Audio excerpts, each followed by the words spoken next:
बिस्मिल्लाहिर्रहमानिर्रहीम, अस्सलाम वालेकुम। And good morning.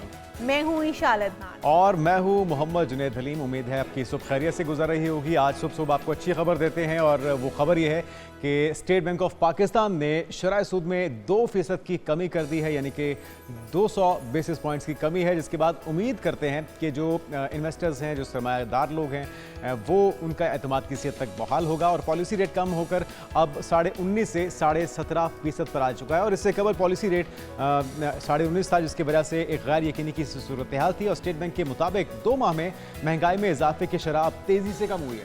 बिल्कुल जी, ये बड़ी खुशाइन बात है। और जिस तरह से हम बता रहे हैं कि एलामिये में ये भी कहा गया है कि तेल और ग़िज़ाई अजनास जो हैं उनकी आलमी कीमतों में कमी रिकॉर्ड की गई है, तो कारोबारी एतमाद में बेहतरी आई है, जबकि कम सरकारी जो ज़र मुबादला आमद और कर्ज अदायगियों के जो बावजूद ज़र मुबादला के ज़खायर हैं 9.5 अरब डॉलर्स हैं। वज़ीर आज़म शहबाज शरीफ की जानिब से ये भी पॉलिसी रेट में कमी के खैर मकदम किया गया है और उन्होंने ये कहा है कि इस पॉलिसी रेट में कमी के बाद मुल्क की मैशत के लिए ये बड़ी आप शिकवा कर रही थी ना कि कल हमने आवाम को बहुत डरा दिया है, मसाइल करते रहे हैं, लेकिन ये वज़ीर आज़म साहब पहले भी दावा कर चुके हैं कि लेकिन सिंगल डिजिट में महंगाई जो है वो आ चुकी है। लेकिन फीलिंग आ रही है कि हम पॉजिटिव साइड पे जा रहे हैं, क्योंकि खराबी इतनी ज़्यादा हो चुकी थी पिछले 4-5 सालों में और इतनी ज़्यादा महंगाई हो चुकी थी, लगभग 37% से ज़ायद महंगाई में इजाफा हुआ और अब उसे सिंगल डिजिट पे लाया गया है, 9.6 हो चुकी है।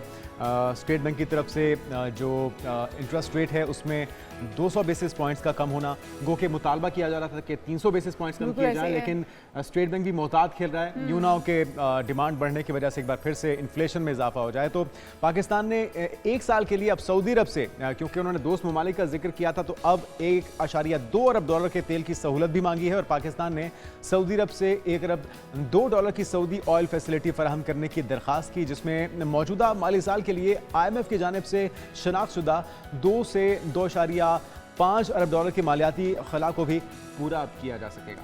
बिल्कुल जी, काफ़ी खुशाइन बात है ये इतना बड़ा चेंज लाया जाना, लेकिन ज़ाहिर है इन्वेस्टर्स जो हैं वो काफ़ी मायूस हो चुके थे पॉलिसीज़ की वजह से भी और जिस तरह के हमारे माली हालात थे। लेकिन अब क्योंकि दोबारा से हम ये कोशिश कर रहे हैं कि हमारे जो इन्वेस्टर्स हैं वापस आएँ, तो खुशाइन तो है। हम डॉक्टर हसनैन जावेद हमारे साथ माहिर मईशत मौजूद हैं। डॉक्टर साहब, बहुत शुक्रिया आपके वक्त का। डॉक्टर साहब, कितना खुशाइन साबित होगा ये जिस तरह से हम सामने देख रहे हैं कि इस वक्त डिजिट सामने आ रहे हैं, 2% कमी कर दी गई है, क्या बेहतरी आएगी इससे?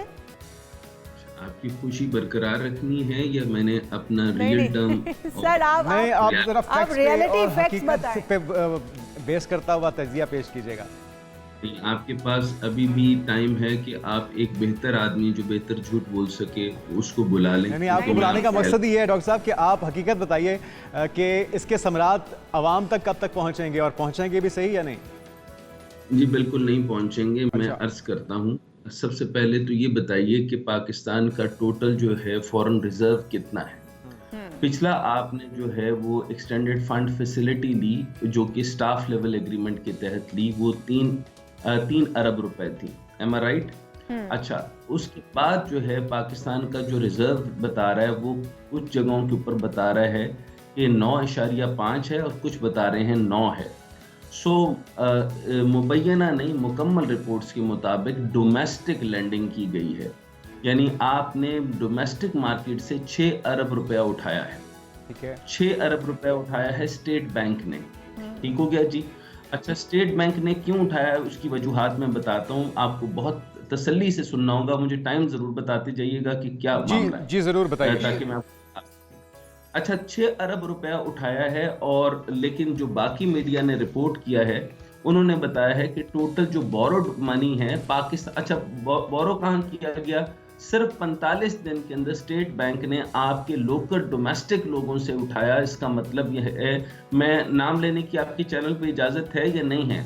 अगर आप मुनासिब समझते हैं तो आप बिल्कुल बताइए, जो फैक्ट्स हैं वो सामने रखिए। जी, वो लोग जो कि पाकिस्तान को कौड़ियों के भाव बेचना चाहते हैं, जो कि आपकी निजकारी को, आपकी जो PIA की निजकारी के सिर्फ प्रोसेस के अंदर जो है वो तकरीबन 2 अरब रुपए, तकरीबन नियर अबाउट 2 अरब रुपए खर्च भी हो चुके हैं और पीआईए का कुछ नहीं बना। स्टील मिल जो है वो अभी डिस्पोज ऑफ नहीं कर रहे, जिसके सिर्फ हाउसिंग सोसाइटी बनानी है, क्योंकि उसका टोटल रकबा 1,10,000 एकड़ है और उसकी जो इंडस्ट्री, उसकी जो टेक्निक, उसकी जो इंफ्रास्ट्रक्चर है, उसका जो अंदर वाला प्रोसेस है, एक रशियन है 50 साल पुराना, 1950 का है, एक 1970 का है। मतलब ये वो ऑब्सोलीट हो चुका है और अब तक उनको तनख्वाहें जा रही हैं।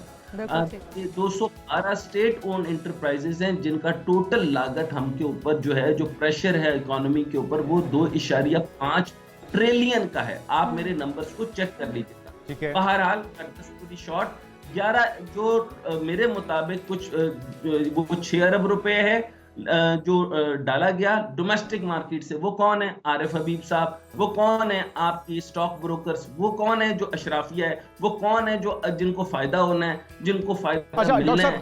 अगर हम थोड़ा सा आ जाएं, क्योंकि फरवरी में कमान संभाली है इस मौजूदा हुकूमत ने, जो अहदाफ इन्हें मिले थे, आपको लगता है कि उस जानिब सही डायरेक्शन में हमारा सफर शुरू हो चुका? क्योंकि महंगाई अगर देखा जाए तो वो लगभग 40% तक पहुंच चुकी थी, तो अब इसे सिंगल डिजिट के ऊपर लेकर आना, जो तवक्को की जा रही थी वो 150 बेसिस पॉइंट्स की कमी थी, लेकिन उसे 200 बेसिस पॉइंट्स कम किया गया।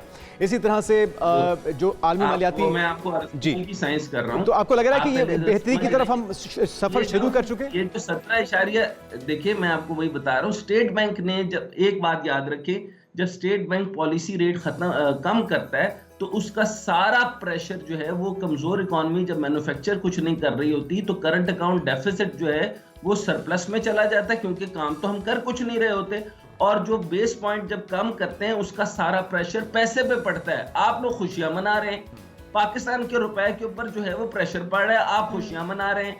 इंडस्ट्रियलिस्ट चले गए हैं ऑलरेडी, वो कहां पे लगाएंगे? अच्छा, ये जो काम किया है ये उन पे किया है कि जिनसे आपने कर्ज उठाया है, तो पाकिस्तान स्टेट बैंक को कर्ज कम अदा करना पड़े, उन्होंने अपने फायदे के लिए कर्ज कम किया। तो डॉक्टर साहब, जो ये दावा वज़ीर-ए-आज़म शहबाज शरीफ की जानिब से किया जा रहा है, वो कह रहे हैं कि इसके बाद इन्वेस्टर का जो यकीन है बहाल होगा, इन्वेस्टर्स आएंगे, पाकिस्तान में इन्वेस्ट किया जाएगा, और ये सारे दावे ही हैं, फिर इसका मतलब है कि ऐसा कुछ होने वाला नहीं है फ्यूचर? अब एक बड़ी इंपॉर्टेंट बात मैं आपके सामने बताता हूँ। मुझे ये बताइए कि मिनी बजट आ रहा है या नहीं आ रहा? सर, दावा तो यही है, मिनी बजट भी आ रहा है, पेट्रोल की कीमतें भी कम होने जा रही हैं। आपका टोटल जो हदफ था वो 1800 अरब रुपए था। अनरियलिस्टिक था, कंप्लीटली अनरियलिस्टिक था। सारे इदारे कह रहे थे अनरियलिस्टिक था, ऐसे ना करें। अच्छा, आपका शॉर्टफॉल निकला है तकरीबन 113 अरब का शॉर्टफॉल निकला है। 12,990 अरब रुपए का बजट जो था वो पहले बनाया गया था, जो कि अनरियलिस्टिक था, फिर आपने 1800 अरब का बना दिया। अच्छा, इस अनएक्सपेक्टेड बजट के अंदर जो है वो ये तकरीबन जो है अब आपका जो 11 दिन पहले ये जो 111 अरब का शॉर्टफॉल जो हुआ है, इसके बाद जो टैक्स लगेंगे वो किस पे लगेगा? बच्चों का दूध, लेबोरेटरी का टेस्ट, यानी अगर खुदा ना खास्ता आपको डेंगू भी हो गया तो उसके ऊपर भी टैक्स है। तो डॉक्टर साहब, ये जो आप जिस चीज की इंडिकेशन कर रहे हैं, ये तो लग रहा है कि महंगाई मजीद आने वाली है और इसका बोझ आम आवाम पे पड़ेगा। तो वे आउट क्या है फिर? क्या होना चाहिए था जो अभी तक हुकूमत नहीं कर पा रही? मैं तो आपकी सादगी पे फिदा होना चाह रहा था, क्योंकि 9% महंगाई आपने कम करने का कहा। एक्चुअली ये पिछले साल से लेकर अब इस दफा तक 9% महंगाई बढ़ी है। ये सिंगल डिजिट का जो है वो मामला सिर्फ जुलाई, ये नंबर की गेम खेल रहे हैं, ये 23 और 24 पे खेल रहे हैं। ये पिछला पूरा कंपैरिजन नहीं दे रहे। तो डॉक्टर साहब, अगर ये फैक्ट्स और फिगर जो है वो एक माहिर मईशत जानता है, मेरे और जुनेद जैसा आम बंदा जानता है, उसको भी पता है कि महंगाई कम होती नजर नहीं आ रही है, तो फिर ये वज़ीर-ए-आज़म साहब को कौन मशवरे देता है कि वो इस तरह के दावे करें? जो माशी टीम है वो क्यों नहीं समझ पा रही? वो क्यों कुछ वो नहीं कर पा रही जो होना चाहिए? माशी टीम को इससे बड़ी नाकामी क्या होगी कि सितंबर में डेट थी, IMF ने उनको डेट नहीं दी। सबसे ज्यादा खतरनाक बात ये बताने लगा हूं कि आपका बैलेंस बिटवीन चाइना और अमेरिका जो है वो मैनेज नहीं कर पा रहे। आप हैरान होंगे कि IMF ने ये शर्त भी लगा दी। पहली शर्त ये थी कि कैपेसिटी पेमेंट में 535 अरब रुपए जो उनकी कैपेसिटी पेमेंट थे चाइना को अदा नहीं किए जाएंगे, जिसकी वजह से चाइना बहुत सारे मैटर्स पे आपसे नाराज हुआ। दूसरी बात यह है कि उन्होंने कहा है कि आपने इंपोर्ट जोन और इकोनॉमिक जोन्स जो कि हमारी रीढ़ की हड्डी होनी थी, जिससे हमने बनाना था, जिससे हमने सड़कें बनानी थी, जिससे हमने रोड नेटवर्क बनाना था, जिससे हमने पावर कैपेसिटी पैदा करनी थी, जिससे हमने मैन्युफैक्चरिंग पैदा करनी थी, उन्होंने कहा है अच्छा, कि अभी ये जो फाइनेंशियल गैप था, एक इंस्टेबिलिटी थी मुल्क की मईशत के हवाले से भी कोई हतमी तौर पे कोई दावा नहीं किया जा रहा था अब से कुछ रोज़ पहले तक। आपके इतलात के मुताबिक कहाँ से कंफर्मेशन आई है? दोस्त ममालिक में चाइना, यूएई और सऊदी अरब की तरफ से और IMF की तरफ से भी यकीन दहानी करवा दी गई है कि वो पाकिस्तान को अगली किस्त देने जा रहे हैं? जी नहीं, रोल ओवर आपका मुकम्मल नहीं हो रहा, और रोल ओवर मुकम्मल ना हुआ तो अक्टूबर तक भी आपको टाइम नहीं मिलेगा IMF से। लेकिन जो शराइत वो आपको दे रहे हैं कि इकोनॉमिक जोन्स ना बनाए, खुदा ना खास्ता मुबैना तौर पे, अल्लाह करे ये खबर दुरुस्त ना हो, क्योंकि अभी तक तो ये दुरुस्त है, इकोनॉमिक जोन्स बनने चाहिए, लेकिन उन्होंने कहा कि इकोनॉमिक जोन्स ना बनाए। अच्छा, एक होता है स्टाफ लेवल एग्रीमेंट जिस पे आपको इजाजत नहीं मिल रही, एक होता है बोर्ड लेवल। बोर्ड लेवल पे वो ये देखते हैं कि पाकिस्तान का हमने फायदा क्या लेना है, हमने एयर स्पेस इस्तेमाल करनी है, बाकी चीजें इस्तेमाल करनी है, हमने इंडिया को तुल के रखना है, हमने रशिया के साथ भी मैनेज करना है, हमने ईरान के साथ भी सेटल करना है, हमने अफगानिस्तान को भी आंखें दिखा के रखनी है। So what is the best reason in Pakistan? So भाई साहब, मैं आपको ये जो अर्ज किया है कि जो सेल टैक्स ऑन वेजिटेबल बढ़ेगा, आपका जो है चेयरमैन FBR ने आपको पहले से बता दिया था, आपका कोई बजट पूरा नहीं हो रहा। जो 652 अरब रुपए का पहला हदफ था, मजीद इसमें 1220 अरब रुपए अब आपको चाहिए। आपका जो अभी तो शॉर्टफॉल है उसकी वजह से आपका नुकसान हो चुका है। अब आपको जो ये तो सारी होगी ना, ये एक मिनट सुन लीजिए, एक मिनट सुन लीजिए। जी फरमाइए। आपका आप हिट करने जा रहे हैं, खाद आपका 5 रुपए फी किलो ड्यूटी लग सकती है, ज़राअत आपकी खत्म हो जाएगी फिर। अच्छा, इंपोर्ट के ऊपर 1 से 5.5% पर मजीद 1% जो है वो विद होल्डिंग टैक्स इंक्रीज करने जा रहे हैं। अच्छा, प्रोफेशनल सर्विस यानी आपकी तनख्वाहें जो हैं इसके ऊपर भी 1% मजीद इजाफा होगा जितना पहले दे रहे हैं। तो डॉक्टर साहब, ये तो सारी मिसमैनेजमेंट की कहानी हो गई है और इससे लग रहा है कि मजीद बोझ बढ़ने जा रहा है। आपके ख्याल में वो क्या इकदाम होने चाहिए थे जो हुकूमत नहीं कर रही अभी तक, क्योंकि सिर्फ हेडलाइंस बनाती हुई दिखाई दे रही है हुकूमत? अच्छा देखें, मुझे चाहिए थे पैसे, मैं अगर इंटरनल बोरो कर सकता हूं, और आपको ये पता है कि 25 अरब रुपए मैंने चाइना का अभी देना है और वो हाई इंटरेस्ट रेट के ऊपर है। अच्छा, उनके प्रोजेक्ट्स जो मुकम्मल नहीं हुए, उनको सिर्फ $28 बिलियन है, आउट ऑफ $62 बिलियन उनके लगने थे। अब पैसा लग रहा है चाबहार पे। मैं टेक्निकल बातों में, इंटरनल बात पे आ जाता हूँ। आपका डोमेस्टिक मैन्युफैक्चरिंग नहीं हो रही, ये महंगाई बढ़ेगी, आपकी परचेज पावर पैरिटी खत्म होगी। आप दोनों जरा जाएं, आप मार्केट में जाएं, आप वही प्रोडक्ट खरीदने की कोशिश करें, उसकी प्राइस कम नहीं हुई होगी, प्राइस उसकी बड़ी होगी। आज आपने ब्रेड कितने की ली? क्या आपको जो है वो ब्रेड 3 रुपए की मिली है? नहीं ना, तो बढ़ के मिलेगी। तो अंडे आपको बढ़कर मिलेंगे। तो जो आने वाला प्रॉब्लम आ रहा है वो ये है कि एक तो आप टैक्स बढ़ाने जा रहे हैं, 4 लेवल के ऊपर जो एक्साइज टैक्स बढ़ाना, आपके जो 4 लेवल पे जो टैक्सेस होते हैं वो सारे के सारे बढ़ जाएंगे। और जो बैंक है वो सिर्फ मुनाफा कमा रहे हैं, बैंकों का मुनाफा बढ़ेगा। शरह सूद कम करने का मैंने आपको टोटका बता दिया, सादा सा, वो सिर्फ बैंक्स को फायदा होता है, जिससे आपने जो लेंडिंग की होती है डोमेस्टिक या इंटरनेशनल। बहुत शुक्रिया, बहुत शुक्रिया डॉक्टर हसनैन जावेद साहब। हम तो कोशिश कर रहे थे कि आपको खुशखबरी दें, लेकिन आपने मजीद डरा दिया है और वो कह रहे हैं कि सिर्फ और सिर्फ बैंक्स को फ़ायदा होगा या फिर हुकूमत को इससे फ़ायदा हो सकता है। आम आदमी के लिए मसाइल और मुश्किलात मजीद बढ़ने जा रहे हैं और जो इंडिकेशंस डॉक्टर हसनैन जावेद साहब ने दिए उसके मुताबिक महंगाई का एक नया तूफान। लेकिन सवाल ये है कि किस तरह से हुकूमत को किस तरह से समझ नहीं आ रही है। हुकूमत का फॉर्मूला मेरे ख्याल में यही है कि हेडलाइंस बनाए जाएं और आशारियों की, जी हाँ, टेक्निकल तरीके से आवाम को ये बताया जाए कि परफॉर्मेंस बहुत अच्छी है, सब अच्छा की रिपोर्ट है, लेकिन हकीकत बहरहाल हकीकत तो इसके बरक्स है। हम आगे बढ़ते हैं और भी बहुत सारी हकीकतें जो आपके ऊपर वाज़ेह करनी बहुत ज़रूरी हैं। एक इशू है जो कि इस वक्त चल रहा है, जो बड़ी ही मेन रोड है वॉल्टन की, उसके ऊपर हमने बात करनी है। लाहौर की बहुत सारे लोग उसके मसले से दो चार हैं और मुश्किलात से दो चार हैं, तो कि कब वो मुकम्मल हो जाएगा प्रोजेक्ट और क्यों उसमें ताख़ीर हो रही है, इसके ऊपर बात करेंगे। लेकिन एक शॉर्ट ब्रेक के बाद आप कहीं मत जाइएगा, स्टे विद अस।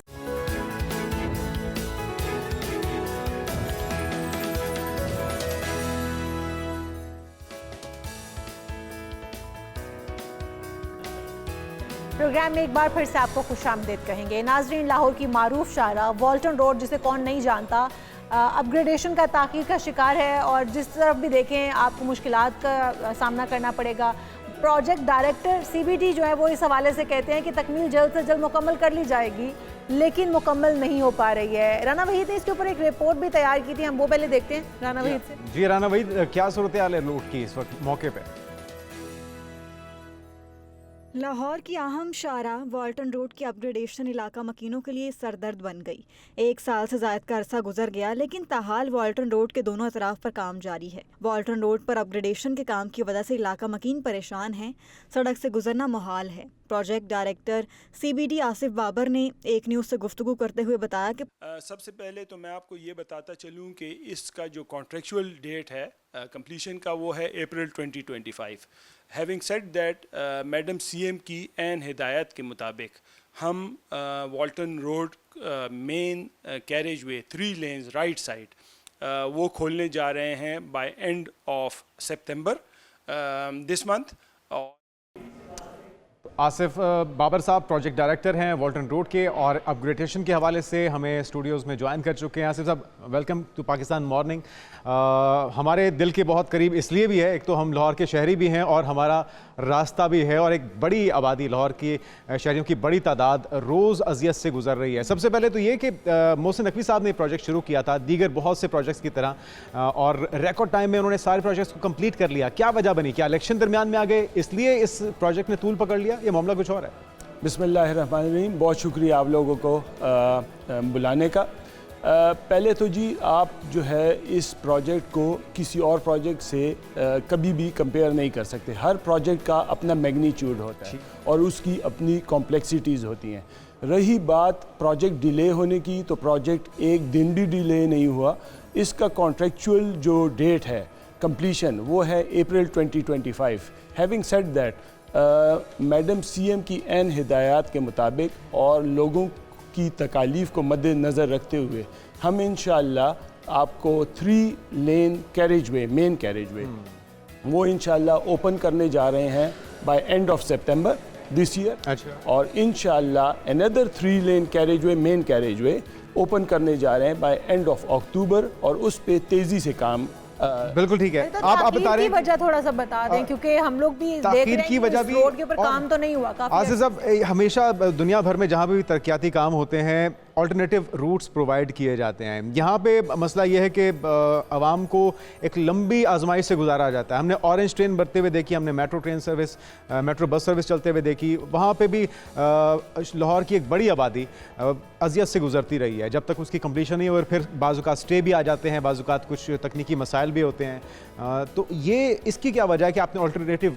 वे नहीं दिया और इसी को ही इस पे इक्तफा करने का आपने सोचा कि आवाम यहीं से गुजरे टूटे फूटे रास्तों से? जी, अल्टरनेटिव वेज़ की जहाँ तक बात है, हमने जो पैकेजेस है उसके साथ सक्सेसफुल मीटिंग्स और नेगोशिएशंस करके एक अल्टरनेटिव रूट वहाँ से, वो भी आपने 1 वे दिया था, वहाँ से आप बाहर आ सकते हैं, जा नहीं सकते। जी, मैं थोड़ा सा एक्सप्लेन कर दूँ। वो दिया है हमने, एक दिन भी ट्रैफिक को बंद नहीं होने दिया, मतलब रूट खुला रहा, तकालीफ थी लेकिन ट्रैफिक बंद नहीं हुई। फिर हमने बीकन हाउस की जो प्रिंसिपल साहिब हैं, वहाँ पे बीकन हाउस के बच्चों के मसाइल थे, उनके लिए हमने लेफ़्ट साइड से कॉरिडोर दिया जो कि DHA से निकलता है और वो उनको एक्सेस दी। फिर हमने अभी आपके लिए रूट ओपन कर दिया है टूवर्ड्स DHA और टूवर्ड्स वाल्टन, जो हमारा फ्लाईओवर है वो भी कंप्लीट हो गया, वो भी आपको एक्सेस प्रोवाइड कर रहा है। फिर मरियम कॉलोनी से हमने कंटिन्यूस रोड को ओपन रखा।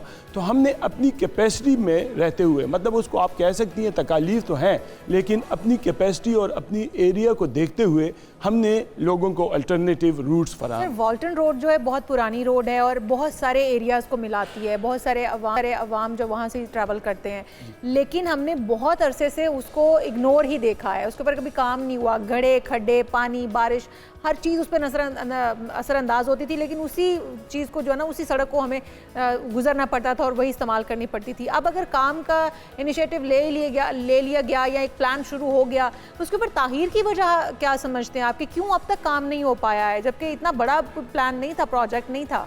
मैम, आपको इसकी हिस्ट्री में जाना पड़ेगा। 3 दहाइयों से वाल्टन रोड को किसी ने लिफ्ट नहीं, बिल्कुल ऐसे। अल्हम्दुलिल्लाह अल्लाह के फजल से CBD ने ये जो है टास्क या चैलेंज कबूल किया और उस पे काम शुरू हुआ। आप ये भी आपको अंदाज़ा होना चाहिए जो वहाँ के बासी हैं, जब भी बारिश हुई वाल्टन रोड पे आपके घुटनों घुटनों तक पानी होता था। For the first time in the history of Walton and Lahore वहाँ पे अल्हम्दुलिल्लाह आपका रूट इस दफ़ा क्लियर था और पानी नहीं था। आपने फिर बात की डिले की, मैं आपको एक्सप्लेन करता चलूँ। सिविल इंजीनियरिंग प्रोजेक्ट्स जो हैं तो एक दिन में नहीं होते, इनका एक सीक्वेंस होता है और उस पर स्केड्यूल बनता है और वो स्केड्यूल लॉक हो जाता है। हमारा कॉन्ट्रेक्चुअल डेट मैं फिर दोहराता चलूँ, that is April 2025। Having said that, 2 दफ़ा डेट अनाउंस हुई? नहीं, ये एक ही कॉन्ट्रैक्ट है, साइंड कॉन्ट्रैक्ट है, ये चेंज नहीं हो सकता। ये साइंड कॉन्ट्रैक्ट है और वो है अप्रैल 2025 और वो लॉक्ड है विद द कॉन्ट्रैक्टर। तो उसमें हम काम कर रहे हैं। हैविंग सेड दैट, मैं आपको फिर बताता चलूं कि मैडम सीएम की ऐन हिदायत के मुताबिक जो वो आई थी और एक हफ्ता पहले उनका खुद विजिट भी हुआ मौके पे। वो रेगुलर विजिट्स भी कर रही हैं और रेगुलर अपडेट्स भी हमारी सीनियर मैनेजमेंट से ले रही हैं। अच्छा, ये कलमा चौक से भी मिलाता है ये प्रोजेक्ट? शॉर्टकट भी हमने वादा किया आपका ये कैरेज वे इंशाल्लाह हम ओपन करने जा रहे हैं। अच्छा, कलमा चौक से भी मिलाता है ये रूट और बताया गया कि शॉर्टकट भी है। जी, ये आपको ये वाला रूट जो है मेन बुलेवर्ड से कनेक्ट कर देगा थ्रू रूट 47। आपका वाल्टन विद इन 5 मिनट्स आप मेन बुलेवर्ड से इधर आ सकेंगे। सेकंड, आप जो है कर्नल शेर खान शहीद फ्लाईओवर ये कनेक्ट हो जाएगा towards Walton, means defence to Kainchi आपको सिग्नल। आपने बताया आसिफ साहब कि 3 रोड्स को आप ओपन करने लगे हैं एंड ऑफ सितंबर में और कंप्लीशन उसी डेट पे होगी जो आप बता रहे हैं, अप्रैल 2025। देखें ये इसके मेन कंपोनेंट्स क्या क्या हैं आपको ये समझना पड़ेगा। Main components of the project था ट्रंक सीवर, दैट्स अल्हम्दुलिल्लाह 100% कंप्लीट। फिर था नया एडीए नाला, दैट्स अल्हम्दुलिल्लाह 100% कंप्लीट। फिर इसमें 2 डिस्पोजल स्टेशंस थे, एक अल्हम्दुलिल्लाह 100% फंक्शनल है, दूसरे पे तेज़ी से काम हो रहा है। चौथा था इसके रोड्स रेडी हैं, राइट साइड आपका वाटर बाउंड रेडी है, एसफॉल्ट शुरू हो चुका है, लेफ्ट साइड पे तेज़ी से काम हो रहा है। अच्छा, ये मैं थोड़ा सा जी उस पे भी रोड पे काम चल रहा है और आपका जो है वो भी इंशाल्लाह ओपन फ्लाई ओवर था वो भी कंप्लीट हो चुका। अच्छा, इस लोगों की तकलीफ को देखते हुए क्या आपने कोई तजवीज़ रखी सीएम साहबा के सामने कि जी लेबर को बढ़ा दिया जाए, उनकी शिफ्ट्स को इंक्रीज़ कर दिया जाए, 24/7 करके दिन रात काम करके इसको जल्दी कंप्लीट किया जाए? कोई इस तरह की भी मुशावरत अभी तक हुई है या फिर जिस रफ्तार में काम चल रहा है उसी रफ्तार से चलता रहेगा? बिल्कुल जी, बिल्कुल वहाँ से गुजरते रहेंगे जी, बिल्कुल। सीएम साहिबा की ऐन हिदायत के मुताबिक हम डे एंड नाइट शिफ्ट पे काम कर रहे हैं। कुल कितनी लेबर है अंदाजन जो इस वक्त इस प्रोजेक्ट पे काम कर रही है? ये देखें, ये तो मैग्नीट्यूड ऑफ लेबर और प्लस मशीनरी, जहाँ पे लेबर का काम है लेबर से काम हो रहा है। अभी रोड का काम शुरू हो गया, उस पर मशीनरी मोबिलाइज होगी, तो लेबर आपको अगर कहीं जगह पे कम नजर आ रही है तो उसको आप लेबर से कंपेयर नहीं अगर करेंगे। आपको थोड़ा सा हम भी बता दें क्योंकि हम भी वही रूट यूज करते हैं डेली बेसिस पर, और हमें लेबर कम से कम मुझे तो नजर नहीं आई किस टाइम काम करती है और कहाँ काम करती हुई नजर नहीं आती है। अब वो पता नहीं रात के औकात में काम करते हैं जब हम सो जाते हैं, या फिर वो कुछ कौन से उन्होंने औकात रखे हुए हमें समझ नहीं आ रही, लेकिन हमने बहुत टाइम हो गया हमें ये देखते हुए। बरसात में वहाँ पे जो कंडीशन थी वहाँ पे तो दलदल और कीचड़ बन चुकी थी और वहाँ पे हजारों मट्टी बहुत कम से कम सैकड़ों में निकाली पड़ी वहाँ पे कई घंटे फंसी हुई हैं और जो पीक आवर्स होते हैं खासतौर पे स्कूल के टाइम पे, तो उस वक्त तो मतलब एक मैस क्रिएट होता है उस जगह। देखिए, कुछ रिस्ट्रिक्शंस भी होती हैं। हमारी मैक्सिमम मशीनरी जो है रात को काम करती है क्योंकि आपको पता है कि लाहौर में एंट्रेंस और वो एज सच अलाउड नहीं है, ट्रैफिक का हमें ख्याल करना पड़ता है। तो मैक्सिमम मटेरियल और मशीनरी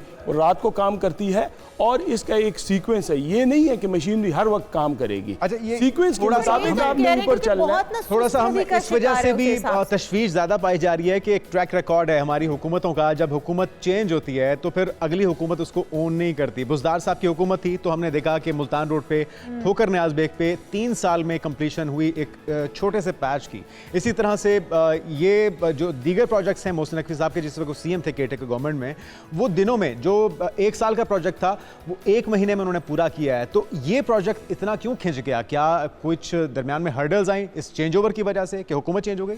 मैं फिर कहूँगा ये प्रोजेक्ट नहीं खिंचा। जो बाकी प्रोजेक्ट से आप कंपेयर कर रहे हैं वो may be that's a flyover, ये मैसिव प्रोजेक्ट है। इसका स्कोप आप थोड़ा सा सुन लें। इसमें फ्लाईओवर भी है, इसमें आपका 25 से 30 फीट कंड्यूट भी है, ट्रंक सीवर, इसमें आपका 4.5 किलोमीटर का रोड है, तो हर एक प्रोजेक्ट का अपना स्कोप होता है, उसके अकॉर्डिंगली उसका टाइमलाइन डिसाइड होता है, और वो टाइमलाइन है अप्रैल 2025। फिर भी हम इसको इंशाल्लाह ओपन करने जा रहे हैं on fast track as a fast track project इंशाल्लाह इन सितंबर एंड अक्टूबर। आप मुझे कोई डेट जरा अगर आप बता सकें आसिफ साहब की मौजूदगी का ये फायदा बता दें। नहीं, वो आप बता रहे हैं एंड ऑफ सितंबर या स्टार्ट ऑफ अक्टूबर, एक डेट बता दें ताकि हम उस दिन आपको दोबारा 30 अक्टूबर या तो हम आपसे इंशाल्लाह बुलाएंगे या फिर आपसे आवाम को बताएंगे जी आसिफ साहब ने वादा खिलाफी की। इंशाल्लाह डेट तो बता दीजिए ना। 30 सितंबर एंड 30 अक्टूबर। ये तो एक महीने का गैप हो गया दरमियान। तो आपको बताया ना 3 लेन्स राइट साइड 30 सितंबर, ठीक है, 3 लेन्स टोटल कंप्लीशन प्रोजेक्ट की ये 30 अक्टूबर। नहीं, टोटल प्रोजेक्ट कंप्लीशन नहीं, ये मैं आपको 3 लेन कैरेज में, बाकी एंसिलरी वर्क छोटे मोटे काम चलते रहेंगे। दो तरफा ट्रैफिक यानी कि जाने और आने दोनों वाले ऑपरेशनल हो जाएगी। बिल्कुल, लोगों के मसले इंशाल्लाह हल। फ्लाईओवर आप कह रहे हैं और जो कंप्लीट होना है बाकी सब ने, वो आप कह रहे हैं कि उसके लिए आपको 2025 मेजर काम इंशाल्लाह बाय 30 अक्टूबर खत्म हो जाएगा, बाकी एंसिलरी वर्क्स वो साथ साथ थोड़ा। नाला भी इसके साथ से गुजरता है और काफ़ी अरसे से वो भी ऐसे ही गुजर रहा है, जा रहा है, उसके ऊपर भी कोई आपने काम किया, कवर वगैरह उसको करना या उसको थोड़ा सा अपग्रेड किया? अच्छा, नाले का आपको थोड़ा सा बैकग्राउंड समझना पड़ेगा। नाले की इतनी खस्ता हालत थी, ये वन ऑफ द चैलेंज है हमारे लिए, वो नाला उसकी इतनी खस्ता हालत थी कि उसका सारा पानी ओवरफ्लो भी करता था, उसका सारा वो रोड पे आता था और ओवरफ्लो भी करता था। उसमें साला साल सफाई नहीं हुई, तो CBD ने सबसे पहले तो उसको टेकअप किया, क्योंकि उसके बगैर हमारा काम चलता नहीं था। उसको हमने उसकी सारी सफाई की, उसके सफाई के साथ जितनी मुरम्मत ज़रूरी थी वो की। उसको कवर नहीं किया उसको हम डिसमेंटल कर रहे हैं, उसको कवर करने की ज़रूरत नहीं है, उसके लिए हमने नया नाला आपको बना दिए। वो देखें ना, अगर आप कवर नहीं करेंगे, आपने देखा होगा उसके साथ साथ बहुत छोटी छोटी दुकानें हैं, वहाँ पर जो कुछ कचरा होता है वो उसके अंदर फेंका जाता है। नाले की सूरत हाल वही होगी, रोड बनाने का फ़ायदा नहीं होगा, पानी फिर से आएगा और सड़क फिर से ख़राब होगी।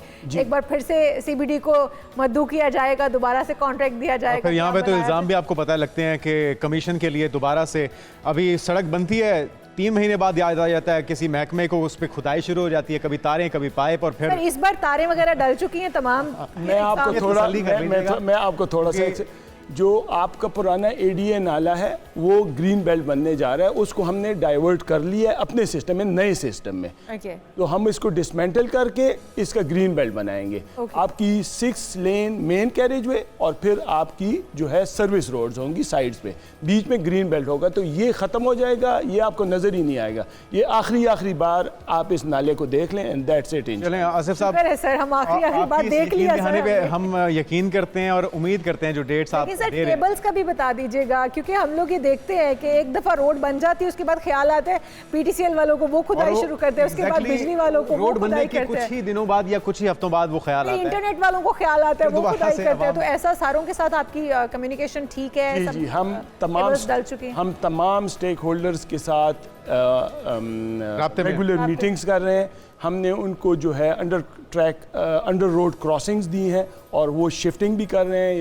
इसमें SNGPL, PTCL सब ऑन बोर्ड। फिर सब हो गया है ना, मतलब हम ये ना देखें कि 4 दिन के बाद वो कहेंगे हम भूल गए थे, इसलिए हमने खुदाई शुरू की हुई है और हम अब डाल रहे हैं। ये कंफर्म है कि डल चुकी हैं केबल्स में। चलें ठीक है, इंशाल्लाह। Thank you so much. तो हम यही दुआ कर सकते हैं कि सितंबर के लास्ट में या अक्टूबर में बहुत सारा जो है वो काम हो चुका होगा और लोग इसको यूटिलाइज कर सकेंगे इंशाल्लाह। मैं यही मैसेज देना चाहूँगा कि इसको पॉजिटिव लिया जाए। ये है for the public, for the benefit of the public, और in the history of Walter, in the history of Lahore सबसे बड़ा प्रोजेक्ट है। इसको पॉजिटिव क्लैरिटी हम काफी पॉजिटिव लेने के बाद नेगेटिव हुए थे, तो हमने सोचा कि फिर आपको बुलाया जाए और पूछा जाए कि क्या हो रहा है। आसिफ बाबा साहब, आपका बहुत शुक्रिया। और नाज़रीन, एक डेट सामने आ चुकी है, मुकम्मल ये मंसूबा होगा अप्रैल 2025 में, और सितंबर और अक्टूबर के अंदर जो आवाम की बड़ी मुश्किल है उसका अज़ाला हो जाएगा। 3 रूट्स को ओपन कर दिया जाएगा, यानी कि ट्रैफिक आना और जाना इसको यकीनी बनाया जा सकेगा। एक ब्रेक लेते हैं, ब्रेक के बाद बात करेंगे दीगर इश्यूज़ पे। स्टे विद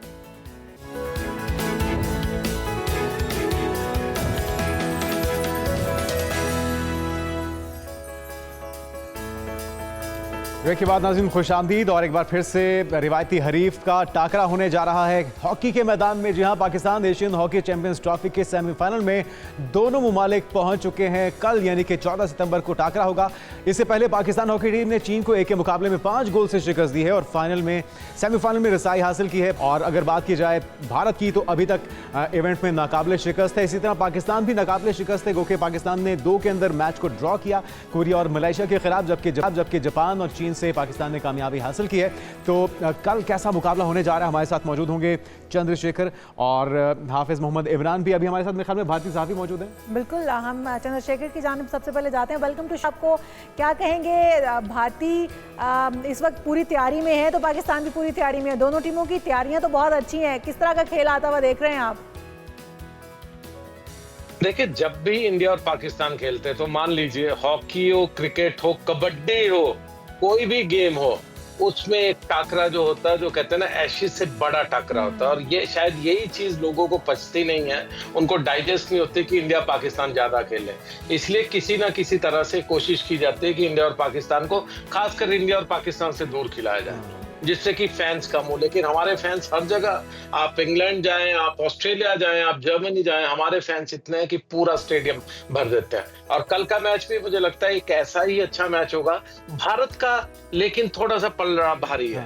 अगर आप भारत की देखें तो जिस तरह मलेशिया को मारा 8 गोल से, जिस तरह बाकी की टीम्स के अगेंस्ट खेल रहे हैं, ज्यादा अच्छी प्रिपेयर्ड। और पाकिस्तान ऑब्वियसली लैकलस्टर थोड़ा सा, क्योंकि आप ओलंपिक्स नहीं खेले। आप जिस तरह से भारत ने वहां पर भी एक एडवांटेज साइकोलॉजिकल जरूर रहेगा हमें। लेकिन फिर वही मैंने कहा, जिस तरह से बटरफ्लाइज इन योर स्टमक, दोनों ही टीमें रात को जो अच्छा ज्यादा सोएगा, जो ज्यादा अच्छे से सपने लेगा, वो ही ज्यादा अच्छे सपने कल दिखा पाएगा। एतमाद खेल पेश करना होगा। चंद्र भाई बिल्कुल सही कह रहे हैं आप। इमरान भाई, आपके ख्याल में एक अच्छा मैच तो यकीनी तौर पे देखने को मिलेगा हॉकी शायकीन को, लेकिन पाकिस्तान का टारगेट असली तौर पे अगर देखा जाए तो दोबारा से अपनी वापसी है, रिवाइवल है, वर्ल्ड कप के अंदर, ओलंपिक्स के अंदर अपनी एंट्री है। तो आपको लगता है कि ये एक अच्छा प्लेटफॉर्म होगा हमारे प्लेयर्स के लिए, एक अच्छा मौका होगा इवेंट जीतने के साथ साथ अपने खेल को बेहतर करना और हॉकी का रिवाइवल? कि पाकिस्तान चूंकि इंडिया के खिलाफ खेल रहा है, दोनों रिवायती हरीफ आमने सामने, इसलिए इस मैच के बारे में ज़्यादा बातचीत हो रही होगी और लोग पाकिस्तान की हॉकी को इस अंदाज से देख रहे होंगे कि शायद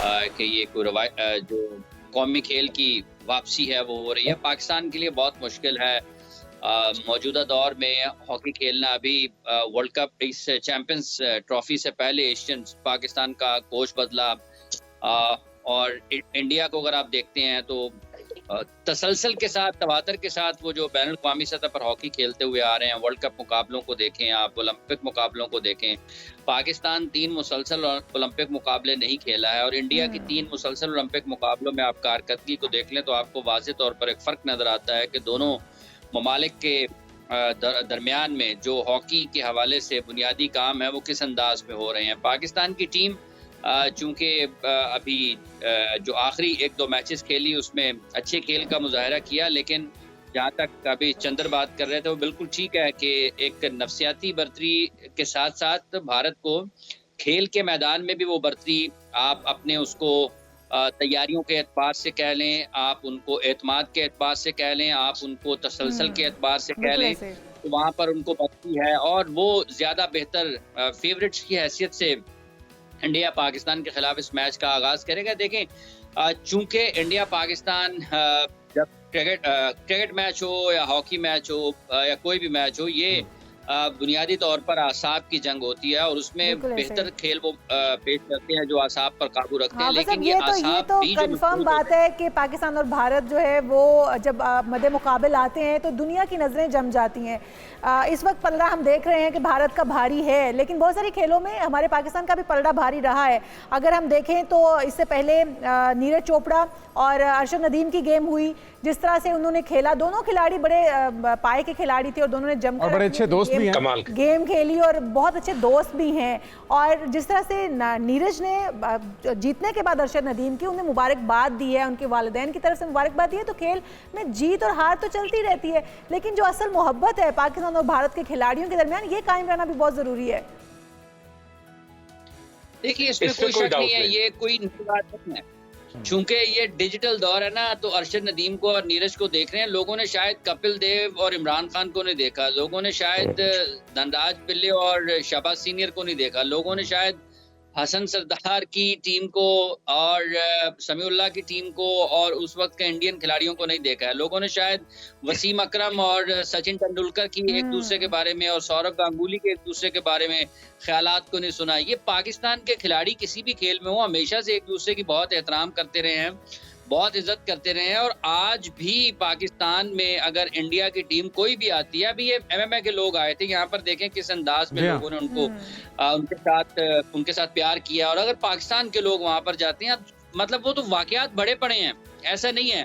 चूंकि ये ओलंपिक मुकाबले थे, इसमें सबकी नजरें थी और नीरज और वो मुसलसल कई बरसों से एक दूसरे के आमने सामने आ रहे हैं, कभी वो कामयाब रहते हैं, कभी वो कामयाब रहते हैं, तो इसमें तो कोई दो राय नहीं है कि अवामी सतह के ऊपर जब आप मैन टू मैन इंटरेक्ट करने की बात करते हैं तो वहां पर सूरत हाल जरा मुख्तलिफ होती है। लेकिन आज के दौर में ये सारी की सारी चीजें खेल के मैदान में जब आप इसका जिक्र करते हैं तो वो कंपटीशन जो है, अगर वो आपको खेल के मैदान में कंपटीशन नजर नहीं आएगा तो वो लोगों के जज्बात इसमें नहीं है। इमरान भाई आप बिल्कुल ठीक कह रहे हैं कि एक तगड़ा खेल होना चाहिए, लेकिन खेल को सियासत की नजर ना किया जाए। खेल के अंदर जो भाईचारा है, खिलाड़ियों के दरमियान जिस तरह से भाईचारा है, वो भी बहुत ज्यादा अहमियत का हामिल है। अभी चैंपियंस ट्रॉफी आ रही है, पाकिस्तान तो खुले दिल के साथ, खुली बाहों के साथ इंडियन टीम का इंतजार कर रहा है उन्हें वेलकम करने के लिए।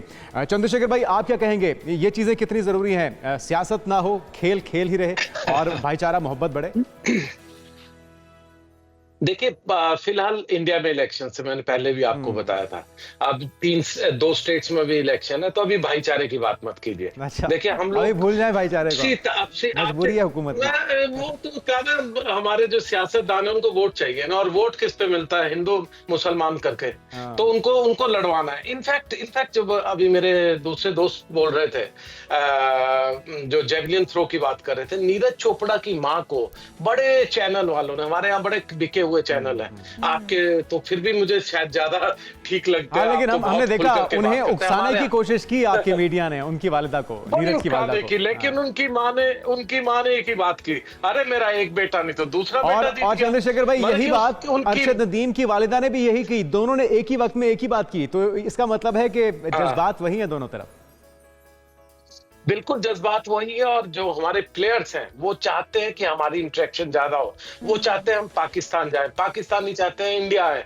लेकिन ये जो कहते हैं ना, बार बार इलेक्शन होते हैं और इस इलेक्शन की वजह से वोट लेने हैं, फसाद करवाने हैं, तो उस चक्कर में ये तो देखिए अभी चैंपियंस ट्रॉफी में भी क्या होगा मुझे नहीं मालूम, लेकिन ओवरऑल बिल्कुल एक अच्छा मुकाबला कल होना चाहिए। ओवरऑल कल एक अच्छी तस्वीर दिखनी चाहिए, अच्छी तस्वीर होनी चाहिए। इमरान भाई, अच्छी तस्वीर से आपके ख्याल में हमारी हॉकी टीम, जिसके अंदर सीनियर प्लेयर्स की तादाद ज्यादा है, 8-9 प्लेयर्स ऐसे हैं जो 30+ हैं, जबकि दीगर टीमों की बात की जाए तो उन्होंने अपने नए खिलाड़ियों को मौका दिया, तो कितना जरूरी है इस इवेंट के अंदर पाकिस्तान को अपनी धाक बिठाना और इस इवेंट को अपने नाम करना, क्योंकि दिफाई चैंपियन तो भारत है।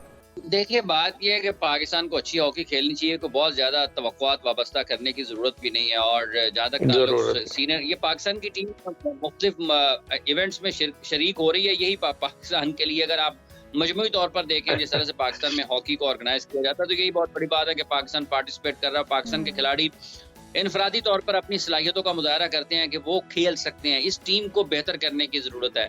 इस चैंपियंस ट्रॉफी के इस मैच को सिर्फ एक तरफ रखकर अगर आप सोचें कि क्या आप अपनी हॉकी के लिए वो काम कर रहे हैं जो आपको करना चाहिए, तो आप नहीं कर रहे हैं। सदर सेक्रेटरी जो हैं वो हर जो दूसरी जगह पर टीम के साथ नजर आते हैं, इस टीम को खड़ा करें, इस कौमी खेल के लिए कुछ बात करें। चंद्रशेखर भाई, आपके ख्याल में पाकिस्तान टफ टाइम तो यकीनी तौर पे देने की पोजीशन में है, क्योंकि जिस तरह आपकी टीम नाकाबिले शिकस्त है, पाकिस्तान ने भी 2 कामयाबियां हासिल की, 2 में बराबर रहा, तो एक प्रेशर तो होगा इंडियन टीम पे भी। देखिए, प्रेशर है पाकिस्तान के अगेंस्ट खेलने का। मैंने बड़े बड़े क्रिकेटर से बात की है, मैंने बड़े बड़े प्लेयर से बात की है, इवन जब टेनिस में भी, जबकि पाकिस्तान हमारे सामने बिल्कुल जो कहते हैं बहुत अच्छा नहीं खेलते थे, लेकिन हमारे प्लेयर्स बढ़िया थे, लेकिन कभी भी डेविस कप भी होता था, वो कहते थे ये प्रेशर एक साइकोलॉजिकल है, आपको पाकिस्तान के अगेंस्ट खेलना है, यानी कि आपको अपना 100% देना है, कम वॉट में आप हार नहीं सकते। तो एक जो जज्बा है ना, और सेम विद पाकिस्तानी प्लेयर्स, अंदर कितना भी मजाक कर रहे होंगे, अपना हंसी खुशी होगा, लेकिन एक प्रेशर इन द एयर, आप इसकी वजह क्या समझते हैं? शेखर, इसकी वजह क्या समझते हैं आप? हालांकि पाकिस्तान और भारत एक दूसरे के दोस्त भी बड़े अच्छे हैं, फिर भी एक प्रेशर ले लेते हैं, दोनों टीमें एक दूसरे का प्रेशर लेती हैं। क्योंकि मीडिया का सामना भी तो करना होता है। देखिए, नहीं, मीडिया से भी ज्यादा ये मुझे लगता है सेल्फ मोटिवेशन है। आप अगर एक क्लास में भी अगर आप देखें 3 बच्चे बैठे होंगे तो उनकी जो आपस की राइवलरी होती है फर्स्ट सेकंड थर्ड की, मैंने सालों साल ये देखी अपने साथ, बाकी लोगों के साथ, कि वो एक जो सेल्फ मोटिवेशन है ना, अपने हमसाए, अपने पड़ोसी, अपने ये जो राइवलरीज है जो न्यूजीलैंड और ऑस्ट्रेलिया की है, ऑस्ट्रेलिया और इंग्लैंड की है, ये राइवलरीज तो बहुत छोटी है इंडिया और पाकिस्तान के मामले में। इंडिया और पाकिस्तान अगर लगातार मैचेस होते रहे, अगर ये अच्छी क्रिकेट सीरीज, अच्छी हॉकी सीरीज हो, तो लोग दूसरा देखना बंद कर देंगे। अगर आप 99 तक देखें, जब क्रिकेट चैंपियनशिप होती थी, आपके और हमारे प्लेयर्स लगातार एक साल के बाद जाते थे, आपने वो देखा था क्या? मतलब कि मुझे याद है कि मैं तब नया था इस प्रोफेशन में, वो जो मजा था, वो जो जज्बा था, वो जो 10 विकेट जो कहते हैं जब निकाले थे हमारे अनिल कुंबले ने पाकिस्तान के अगेंस्ट, वो एक अलग चीज थी। उसका मुकाबला कोई एशेज, कोई न्यूजीलैंड, ऑस्ट्रेलिया, कोई वेस्ट इंडीज, कोई तारीख नहीं कर सकती। लेकिन प्रॉब्लम ये है, हमारे को मारने वाले, हमें खत्म करने वाले एग्री करेंगे चंद्रशेखर भाई से कि पाकिस्तान प्रेशर तो होता है, लेकिन एक जो हमसाया एक दरमियान में आ जाता है, हमसायगी की प्रेशर या मुकाबला, उस वजह से ये दबाव बढ़ जाता है। देखिए, ये डिफरेंट लेवल पर होता है, ये स्किल्स के साथ आपके नर्व्स का मुकाबला होता है। ये लगभग पौने 2 अरब लोगों का प्रेशर आपके ऊपर होता है। आप देखें कि इंडिया, पाकिस्तान और हॉकी में भी लोग दुनिया भर में जहाँ कहीं भी हैं, पाकिस्तानी हैं, इंडियंस हैं, दुनिया के किसी भी कोने में हैं, जब पाकिस्तान की और इंडिया की हॉकी टीमें या क्रिकेट टीमें आमने सामने होंगी, सब लोगों की तवज्जो टेलीविजन पर, अपने मोबाइल पर होगी, अपडेट्स ले रहे होंगे। तो ये वो प्रेशर है। ये पाकिस्तान के खिलाड़ी भी हारना नहीं चाहते हैं इंडिया के खिलाफ, इंडिया के खिलाड़ी भी पाकिस्तान के खिलाफ हारना नहीं चाहते हैं। आपने कहा ना कि नाकाबिले शिकस्त हैं। देखिए, इंडिया एशियन चैंपियंस ट्रॉफी जीत जाए, लेकिन अगर वो पाकिस्तान से हार जाएगा तो वो उसके ऊपर बड़ा मुख्तलिफ किस्म की वाला से बात होगी। जीत का सामना ज्यादा करना पड़ता है अगर पाकिस्तान भारत से हार जाए या भारत पाकिस्तान से हार जाए। आवेद मोहम्मद इमरान, चंद्रशेखर हमारे साथ मौजूद है। आप दोनों का बहुत शुक्रिया, और एक अच्छा खेल देखने को मिलेगा, एक अच्छी हॉकी देखने को मिलेगी। हॉकी फैंस के लिए एक बड़ा दिन, पाकिस्तान और भारत आमने सामने होंगे, और हम ये उम्मीद जाहिर कर रहे हैं कि इंशाल्लाह बैक करेगा और पाकिस्तान अपनी जगह बनाएगा हॉकी को, क्योंकि बहुत नज़रअंदाज किया जा चुका है, लेकिन अब मजीद नज़रअंदाज करना जो पॉसिबल नहीं है। ब्रेक लेते हैं और ब्रेक के बाद आप कहीं मत जाइएगा, स्टे विद अस।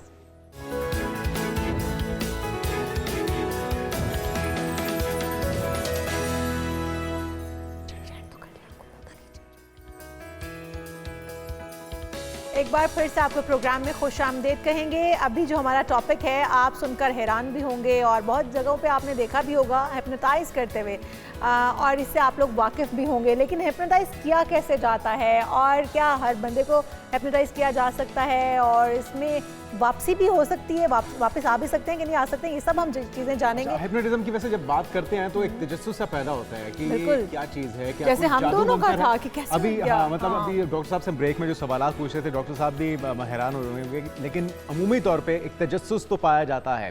और सवाल तो बहुत से होते हैं कि क्या सिर्फ किसी को ख्याली दुनिया में ले जाने का नाम है हिप्नोटिज्म करना, या फिर इलाज के तौर पे भी इसे इस्तेमाल किया जाता है, और क्या कोई बातें भी निकलवाई जा सकती हैं किसी को हिप्नोटाइज करके, और स्टेट ऑफ माइंड में ले जाके। तो सारे सवाल हम पूछते हैं। डॉक्टर आरिफ सिद्दीकी साहब हमारे साथ मौजूद हैं, जो कि एक्सपर्ट भी हैं हिप्नोटाइज करने में। तो डॉक्टर साहब, सबसे पहले आसान लफ्ज़ों में ज़रा तारीफ़ कर दीजिएगा कि हिप्नोटिज्म कहते किसको? बहुत ही आसान ज़ुबानों, हर इंसान के अंदर एक छुपा हुआ जिन होता है। अच्छा, के अंदर भी होगा। और नहीं, अब आपने जो कि शुरू खुद ही कर दिया, छेड़ दिया है मुझे। हाँ जी। तो मर्दों में एक छुपा हुआ जिन और औरतों में एक चुड़ैल होती है। ओह माय गॉड, खवातीन में चुड़ैल होती है। वो शुरू ही आपने कर दिया ये। अच्छा, तसल्ली आपको। अब ठीक है। अच्छा, वो जो छुपा हुआ जिन होता है उसके ऊपर एक पहरेदार होता है जो हमें उसे इस्तेमाल नहीं करने देता। अच्छा। उस जिन का नाम है लाशऊर या अनकॉन्शियस पावर्स। ठीक है। और वो पहरेदार जो उसके आगे खड़ा है उसका नाम है शऊर या कॉन्शियस। ठीक है। हिप्नोसिस के ज़रिए हम उस पहरेदार को बाईपास करके उस जिन तक पहुंचते हैं और उसकी ताकतों को इस्तेमाल करते हैं। हमारा लाशऊर जो है ये मोर देन 90% पावर्स रखता है। हम इस वक्त जितने काम कर रहे हैं, जो कुछ कर रहे हैं कि 10% के अंदर रहते हुए कर रहे हैं। अगर आपकी एक्सेस उस 90% तक भी हो जाए तो 10 + 90 आप अपने फुल पोटेंशियल को इस्तेमाल कर सकेंगे। फिर बड़े बड़े ज़बरदस्त किस्म के काम हो सकेंगे, शख्सियत में बेहतरी आ सकेगी, फिर वो जिन बाहर आ जाएगा। आप अपने एंड से कहें जिन वाली बात तो जुनैद करेंगे। ये देख लेंगे, आप देख लें। अच्छा डॉक्टर साहब, क्या सब पे ये जो आप बता रहे हैं प्रोसेस ये इम्प्लीमेंट भी किया जा सकता है, सबको हिप्नोटाइज किया जा सकता है, या कुछ ऐसे लोग हैं जिनके ऊपर ओवरकम करना मुमकिन नहीं होता? IQ बिलो 70 यानी एब नॉर्मल लोगों को हिप्नोटाइज नहीं किया जा सकता। अच्छा। हाँ, क्योंकि इसका ताल्लुक आपके जहन के साथ है, आपके कॉन्शियस के साथ है। मैं आपसे गुफ्तगू करूंगा, गुफ्तगू के दौरान मैं आपको एक खास मेंटल कैफियत में, जिसे अल्टर्ड स्टेट ऑफ माइंड कहते हैं, वहाँ ले जाऊँगा। वहाँ फिल्टर्स बाईपास हो जाएंगे और मैं आपके लाशऊर से बात कर सकूँगा, वहाँ पैगाम नक्श कर सकूँगा। उसके लिए आपका नॉर्मल होना ज़रूरी है। एक आम मिसकंसेप्शन ये है कि जो कमज़ोर विल पावर वाला आदमी होता है उससे हिप्नोटाइज किया जा सकता है, स्ट्रॉन्ग विल वाले को नहीं किया जा सकता। अच्छा। ऐसा कतन नहीं है, इसका ताल्लुक विल पावर से है ही नहीं। आप तो अपनी बेहतरी के लिए अपने अंदर एक खास तब्दीली लाना चाहते हैं, तो आपकी विल पावर कहाँ से आएगी? वो तो कहेगी हाँ हाँ मेरी हेल्प करो। देखते हैं ड्रामाज में, देखते हैं एक पेंडुलम लहराया जाता है आपके सामने, आपकी आंखों के सामने, उसको आपने देखना होता है और फिर उसके बाद आप महव हो जाते हैं। वो असल में उसकी एक एड कह लें, कन्विंसर है जिसके जरिए हेल्प ली जा सकती है। लेकिन एक्चुअली हिप्नोसिस जो है वो आंखों में आंखें डाल के कुछ कहने का या पेंडुलम लहराने का नाम नहीं है। एक्चुअली ये कम्युनिकेशन पैटर्न है। और ये पर्सन टू पर्सन वेरी भी करता है डॉक्टर साहब? जी या सबके लिए एक नहीं है। ह्यूमन साइकोलॉजी डिफरेंट है, आपकी और है, आपकी और है, इनकी और है। तो सामने वाले आदमी के सजेस्टेबिलिटी टेस्ट होते हैं, किसी की छोटी हो यस, उसके सजेस्टेबिलिटी टेस्ट लेके उसके मुताबिक डिज़ाइन किया जाता है कि इस आदमी को उस खास कैफियत में, जिसे ट्रांस कहते हैं, उसके अंदर ले जाके उसके अंदर मतलूबा तब्दीलियाँ कैसे लाई जा सकती हैं। अच्छा, बहुत सारी जहनी कैफियत हैं, बीमारियां हैं जिनसे इंसान छुटकारा चाहता है, तो मेडिसिन के ऊपर जाए बिना क्या हिप्नोटाइज करके इस प्रोसेस के थ्रू उसको उन चीज़ों से निकाला जा सकता है? डिप्रेशन है, तन्हाई है, इसे अब यहाँ पे हिप्नोटिज्म कह रहे हैं या हिप्नोसिस कहते हैं, वेस्ट में इसे हिप्नोथेरेपी कहा जाता है। यस, ये थेरेपी के लिए इस्तेमाल होता है। आपने डिप्रेशन की बात की, एंग्जाइटी की बात की, अब देखें ये सारी मेंटल स्टेट्स हैं और इसके लिए आप फिजिकल दवाइयाँ खा रहे हैं। तो दवाइयाँ वो ट्रैंकुलाइजर वक्ती तौर पे तो उन खास न्यूरॉन्स को सुला देंगे, पर प्रॉब्लम वहीं एग्जिस्ट कर रही है। हिप्नोसिस के जरिए हम मेडिसिन नहीं देते, हम सोचों के पैटर्न को चेंज कर देते हैं, इसके नतीजे में मतलूबा नताइज मिलते हैं। डॉक्टर साहब, ऐसा भी होता है कि आप हिप्नोटाइज करके किसी को प्रोसेस के जरिए ले तो गए उस स्पेसिफिक स्टेट ऑफ माइंड में, लेकिन उसे वापस लाना मुमकिन ना हुआ हो, या वो अपनी थॉट्स में कोई शख्स इतना गहरा चला गया हो कि वो वहीं पर फंस के रह जाए? असल में इसमें दो बातें हैं। पहली बात तो ये कि ऐसे मामला एक्सपर्ट्स के साथ ही किए जाते हैं। तो एक्सपर्ट्स सारी उलूम जानते हैं, वापस कैसे लाना है जानते हैं। लेकिन अगर कोई आदमी किताबें कुतुबें पढ़ के कोई तजुर्बा कर रहा है और वो आदमी डीप ट्रांस में चला गया, उससे वापस नहीं आ रहा, तो उसे झंझोड़ने की बजाय बेहतरीन हल ये है कि उसे वहीं पर छोड़ दिया जाए। वो कुछ देर के बाद डीप स्लीप में चला जाएगा। उसके बाद वो चंद घंटे की नॉर्मल स्लीप लेने के बाद 2 घंटे, 4 घंटे, 6 घंटे बाद वो उठ जाएगा, कुछ नहीं होगा। हाँ, उसे झंझोड़ा जाए और वो नॉर्मल होगा, या ऐसा भी हो सकता है कि वो नहीं नॉर्मल, बिल्कुल स्लीप, जिसका स्लीप के बाद आदमी वाइप आउट हो जाए, कुछ नहीं होगा। डॉक्टर साहब, जैसे क्रिमिनल हैं, क्वाइट सेफ, जी, क्रिमिनल्स हैं, उनसे बहुत कुछ निकलवाना है आपने, या कोई टेररिस्ट है उससे आपने राज जानने हैं, क्या प्लान्स हैं उनके आगे के, या क्या कुछ वो कर चुके हैं, तो उसके लिए भी क्या आप जान सकते हैं उनके माइंड में क्या चल रहा है? वैसे सवाल कर रही हैं जैसे शादीशुदा ख्वातीन मर्दों से कुछ चीजें निकलवाने के लिए पूछती। मैं कहूंगी टेररिस्ट का नाम, लेकिन मैं मर्दों के घर पे जाकर में वो अपने हस्बैंड के ऊपर एक्सपेरिमेंट करते हैं। खास तरह की ख्वातीन नजर आ रही है। डॉक्टर साहब पहुंच गए वहाँ पे। देखिए ना, खैर फ्यूचर प्लानिंग होती है आदमी की, ठीक है, तो लेकिन एक्चुअली इसके जरिए पॉसिबल है कि आप उस आदमी से, अगर आप एक्सपर्ट हैं तो, और हमारे पास जब क्लाइंट आता है वो इसी चीज़ से डरा हुआ होता है कि मेरी प्राइवेट इंफॉर्मेशन तक इसकी एक्सेस ना हो जाए। लेकिन नॉर्मली जो थेरेपी होती है वो पहले 3 स्टेजेस तक हो जाती है, 1 2 3 तक। उस मामले में आप उसकी प्राइवेट इंफॉर्मेशन को नहीं ले सकते। लेकिन हर इल्म का अच्छा और बुरा इस्तेमाल मुमकिन है। तो इसके जरिए अगर आप बहुत ज़्यादा एक्सपर्ट हैं और आपको ऐसी की मालूमात चाहिए तो इट कैन हेल्प। डॉक्टर साहब, एक हमारे दोस्त है, वो एक सिग्नल पर खड़ा था, एक फ़कीर आया और उसने आकर उसे हिप्नोटाइज किया, सारे मोबाइल कैश सब कुछ लिया और चलता बना। तो वो क्या कैफियत होगी जिसमें उसने अपना सब कुछ निकाल के एक बंदे को दे भी दिया, और उसने कैसे कर लिया सिग्नल पर खड़े हुए? इसमें हम ट्रेनिंग करवाते हैं, उसे रेपो मैचिंग कहते हैं। उसके जरिए आप दूसरे आदमी के साथ मेंटली कनेक्ट हो जाते हैं। जो आप सोच रहे होते हैं दूसरा आदमी वो सोच रहा होता है, उसकी सोचें आप तक पहुंच रही होती हैं, आपकी उस तक पहुंच रही होती हैं। देन आप उसे मेंटली कम्युनिकेट करते हैं कि अपनी ये चीज़ मेरे हवाले कर दो, तो वो चंद लम्हों के लिए उस सहर में आकर चीज़ हवाले कर देता है, लेकिन चंद मिनट गुजरते हैं तो दोबारा उसे एहसास हो जाता है कि अब क्या बैठे हैं। अच्छा, मूवीज में देखते हैं बचपन में ले जाते हैं आपको जी, एज रिग्रेशन और एज प्रोग्रेशन भी। एज रिग्रेशन ये है कि आपको हम पास्ट में ले जाके वहाँ से इंफॉर्मेशन ले रहे हैं, और एज प्रोग्रेशन ये है कि आप आज जो प्लान कर रहे हैं उसके मुताबिक 5 साल बाद 10 साल बाद आप कहाँ खड़े होंगे, वहाँ फ्यूचर ट्रैवल ये भी मुमकिन है। और एक एज रिग्रेशन जो माजी में ले जाने की बात कर रहे हैं, ये जो फियर होते हैं ख़ास तरह के, कोई फोबियाज होते हैं, छिपकली देख के आप चीखें मार रही हैं, मकड़ी देख के चीखें मार रही हैं, उसकी बुनियाद कहाँ पर बनी थी?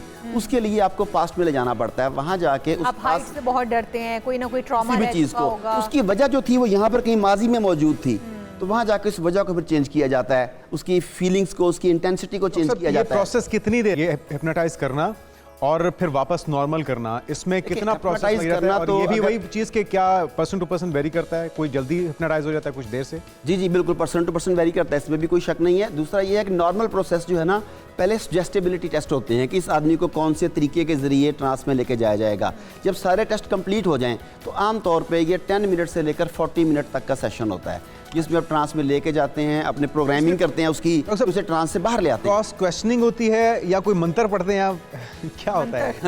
नहीं, ना तो क्रॉस क्वेश्चनिंग करते हैं, ना ही कि मंत्र पढ़ते हैं। अच्छा। असल में देखें, आप जो टीवी एड्स हैं आपकी, ये टीवी एड्स बेसिकली हिप्नोसिस के प्रिंसिपल पर तैयार होती हैं। बहुत ज़बरदस्त किस्म का मैच चल रहा है, आप खुबे हुए हैं, ड्रामा चल रहा है, खुबे हुए हैं, यकदम कट। हाँ। मेरी खूबसूरती का राज, उसके बाद मेरी खूबसूरती का राज। आप वन पॉइंटेड थे, आसपास से बिल्कुल डिस्कनेक्ट थे, और एन उस वक्त जो है ना वो ड्रामा या कट हुआ, और साथ ही आपके फिल्टर्स डाउन थे, साथ ही कहा गया मेरे बालों का राज, मेरी खूबसूरती का राज। और महीने बाद जब बेगम शॉपिंग की लिस्ट देती है, उसमें वो खास क्रीम या उसका नाम भी होता है। अच्छा, हिप्नोसिस क्रिटिकल फिल्टर्स डाउन कर दिए जाते हैं, फिर जो आप कहते हैं वो लाशऊर पर नक्श हो जाता है। बिल्कुल ठीक है। अच्छा, हिप्नोसिस में क्या आप सीख सकते हैं, आप जैसे लाइक मैं सीख सकती हूँ, जुनैद सीख सकते हैं, या हम किसी ऐसे बंदे के अंदर से जो पुरानी किसी की मोहब्बत ही हो निकालना चाह रहे हो, उसको नाम लेके कह रही हैं या नहीं किसी का ठीक नाम है। लेके नहीं कह रही हूँ। अच्छा, पहली बात मैं समझ गया क्वेश्चन। पहली बात तो ये कि हर चीज़ सीखी जा सकती है। What one man can do other people can learn how to do. जो चीज़ मैं कर सकता हूँ वो आप करना सीख सकते हैं। ऐसे जिस तरह आप जो अहम जिम्मेदारी पूरी करते हैं, लोग प्रैक्टिस करके ये सीख सकते हैं, तो ये भी सीखा जा सकता है। हर नॉर्मल आदमी इसे सीख सकता है। जिस तरह की आप बात कर रही हैं, अगर सेल्फ हिप्नोसिस, सेल्फ ग्रूमिंग के लिए चाहिए, अपनी यादों पर कंट्रोल करने के लिए, अपने मूड पर कंट्रोल करने के लिए, अपने बिहेवियर पर कंट्रोल करने के लिए, उसके भी एक प्रोसेस है। ये 2-3 दिन की वर्कशॉप होती है। मोहब्बत को भुलाना चाह रहे हो, निकालना चाह रहे हो माइंड से। अब आप समझ रहे हैं ना कि मेरे बहाने मेरे कंधे पर रखकर बंदूक चलाई जा रही है। डॉक्टर साहब समझ रहे हैं, वो एक्सपर्ट है। अब देखिए, जो हमारे मर्द हजरात हैं ना, वो पुरानी यादों को भुला नहीं पाते हैं, उनके माइंड से खुरचनी पड़ती हैं। उसके लिए मैं सोच रही हूँ कि कोई ऐसा तरीकाकार, बहुत सारी बीवियां जानना चाह रही हूँ कि मैं आधे एक्सपेरिमेंट तो घर जाके करेंगी। बहुत सारी बीवियां क्या जानना चाह रही हैं? ये जानना चाह रही हैं कि क्या पुरानी मोहब्बत को शौहर के दिमाग से निकाला जा सकता है, हिप्नोसिस के तरीके से उसे हिप्नोटाइज करके निकाल सकते हैं हम? अच्छा, पहली बात तो ये कि इमोशन स्विच हो सकते हैं। मैं अभी आपको इसकी एग्जांपल भी देता हूँ, लेकिन पहले वो जो बीवियां पूछ रही हैं उन्हें ये कन्वे करना चाहता हूँ कि 99% मर्दों की पहली मोहब्बत उनकी बीवी ही होती है। अगर उन्होंने ये खुरच दी तो बीवियां कहाँ जाएंगी? उन्हें कहें अपने आप को चेंज कर लें। बीवी थोड़ी लेट आई हो और बाकी में पहले कोई यूनिवर्सिटी, कॉलेज, आपको पता है इतना मोहब्बत नहीं होती, मोहब्बत लाइफ पार्टनर से ही होती है। आप बिल्कुल बेफिक्र हो जाएं आप लोग, बस फिर खुरचने की जरूरत नहीं है। अच्छा, जो आपने सवाल पूछा था, अब उसके एक्चुअल जवाब देता हूँ कि बड़ा खूबसूरत मेरे साथ एक ये ख्वातीन के लिए भी एक मैसेज है। मुझे एक आदमी ने रब्ता किया, वो मैरिड आदमी था, उसकी बड़ी बड़ी बेटियां थीं। मैसेज ये दिया कि मैं किसी लड़की की मोहब्बत में गिरफ्तार हो गया हूँ और मुझे इस चीज़ का एहसास है कि मुझे ऐसा नहीं होना चाहिए था, मगर मैं काबू नहीं पा रहा खुद पे, मुझे कंट्रोल नहीं हो रहा। मैं 2-2 बजे रात के उठ के जागता हूँ, नमाजें पढ़ता हूँ, लेकिन उसकी याद नहीं जा रही। उस आदमी ने, ये कपल्स के लिए एक मैसेज है, उस आदमी ने समझदारी का मुजाहरा करते हुए अपनी बेगम को ये बात बता दी। अच्छा। बेगम ने 24 घंटे के लिए मूड बनाया। फिर बेगम भी समझदार निकली, उसने कहा कि ये पहले ही मुझसे दूर हो रहा है, मूड बनाऊंगी तो और दूर हो जाएगा। उसने कहा कि इसके लिए किसी एक्सपर्ट से मिलना चाहिए। उन्होंने मुझसे रब्ता किया, फिर मैं उनके पास गया। उसके बाद 2-3 हमने सेशन किए। 2-3 सेशन के अंदर वो आदमी जो कहता था कि मेरा उसके बगैर गुजारा नहीं है, मैं रातों को उठ नहीं सकता वगैरह वगैरह, वो 2-3 सेशंस के अंदर वो नॉर्मल हो गया। फिर 1-1.5 महीना गुजरा, उसका फिर मुझे मैसेज आया, मुझे दोबारा मिलना है। मैंने कहा क्या हुआ? कहते हैं अब मेरा दिल कर रहा है मैं उस लड़की से इंतकाम लूँ, उसने मुझे क्यों फंसाया था इस मामले में। फिर मैंने जाके उसका ये वाला मसला हल किया। खैर मसले हल हो गए। जो आप लोगों की ऑडियंस के लिए एक मैसेज है, वो ये है कि ऐसे मामला हो जाते हैं, इसे इंटेलिजेंट देखिए उस कपल ने कितना इंटेलिजेंटली सॉल्व किया। लेकिन मर्द ने एडमिट किया, फिर औरत ने उसकी हेल्प की, तो मिलके इस मसले से निकले। लेकिन डॉक्टर साहब, खवातीन को ये मसला बता देना ये बड़ा रिस्की भी है। वो खवातीन अगर समझदार होना चाहिए। हाँ जी, अगर खवातीन को आपने अपना वीक पॉइंट दे दिया तो फिर आपके अगेंस्ट भी जा सकता है ना जिंदगी भर के लिए। लेकिन वो मैं आइडियल कपल की बात करूँ कि खवातीन सीखें, मर्द भी सीखें, खवातीन भी सीखें। अब देखिए, अगर आप बताएंगे नहीं तो मसले का हल भी नहीं निकलेगा। बजाय इसके कि आप डूब जाए, नहीं आप डूब जाएं, उससे पहले आपको बता देना चाहिए कि मैं कूदने लगा हूं और मुझे बचाना चाहो तो बचा। मियां बीवी में ओपन कम्युनिकेशन, मियां बीवी की ओपन कम्युनिकेशन इसीलिए जरूरी है कि हम हर मामले को शाना बिशाना खड़े होकर हैंडल करें। और हिप्नोसिस रिलेशनशिप मैनेजमेंट के लिए, कैरियर के लिए, ग्रोथ के लिए इंतहाई अहम और मुफीद है और 3-4 दिन में आप सीख सकती हैं। जबरदस्त, बहुत शुक्रिया डॉक्टर आरिफ सिद्दीकी, आपने वो मालूमात दी। मेरे ख्याल में हिप्नोसिस से मुतल्लिक ये मालूमात अभी तक हमारे नाज़रीन के पास नहीं होंगी, तो आप सिर्फ किसी को अपने वश में काबू में करने के लिए नहीं बल्कि उसके अंदर बेहतरी लाने के लिए, उसका इलाज करने के लिए भी इस इल्म को इस्तेमाल कर सकते हैं। अभी शामिल करेंगे एक ब्रेक और ब्रेक के बाद बात होगी दीगर इश्यूज़ पे। आप कहीं मत जाइएगा, स्टे विद अस।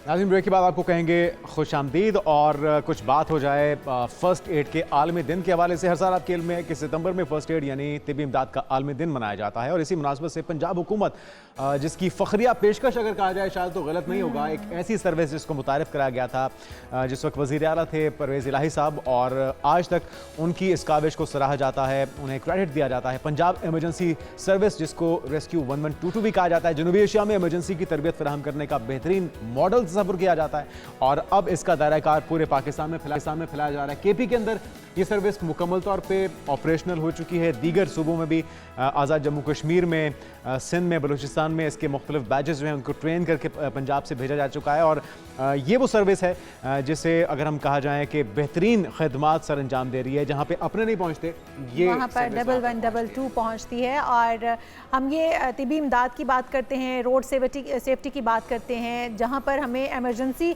में फ़र्स्ट एड की ज़रूरत पड़ती है तो हम किस तरह से फ़र्स्ट एड दे सकते हैं, अपने प्यारों को किस तरह से तिब्बी इमदाद बर वक्त देकर बचाया जा सकता है। तो ये बहुत ज़रूरी है जानना हमारे तमाम देखने वालों के लिए।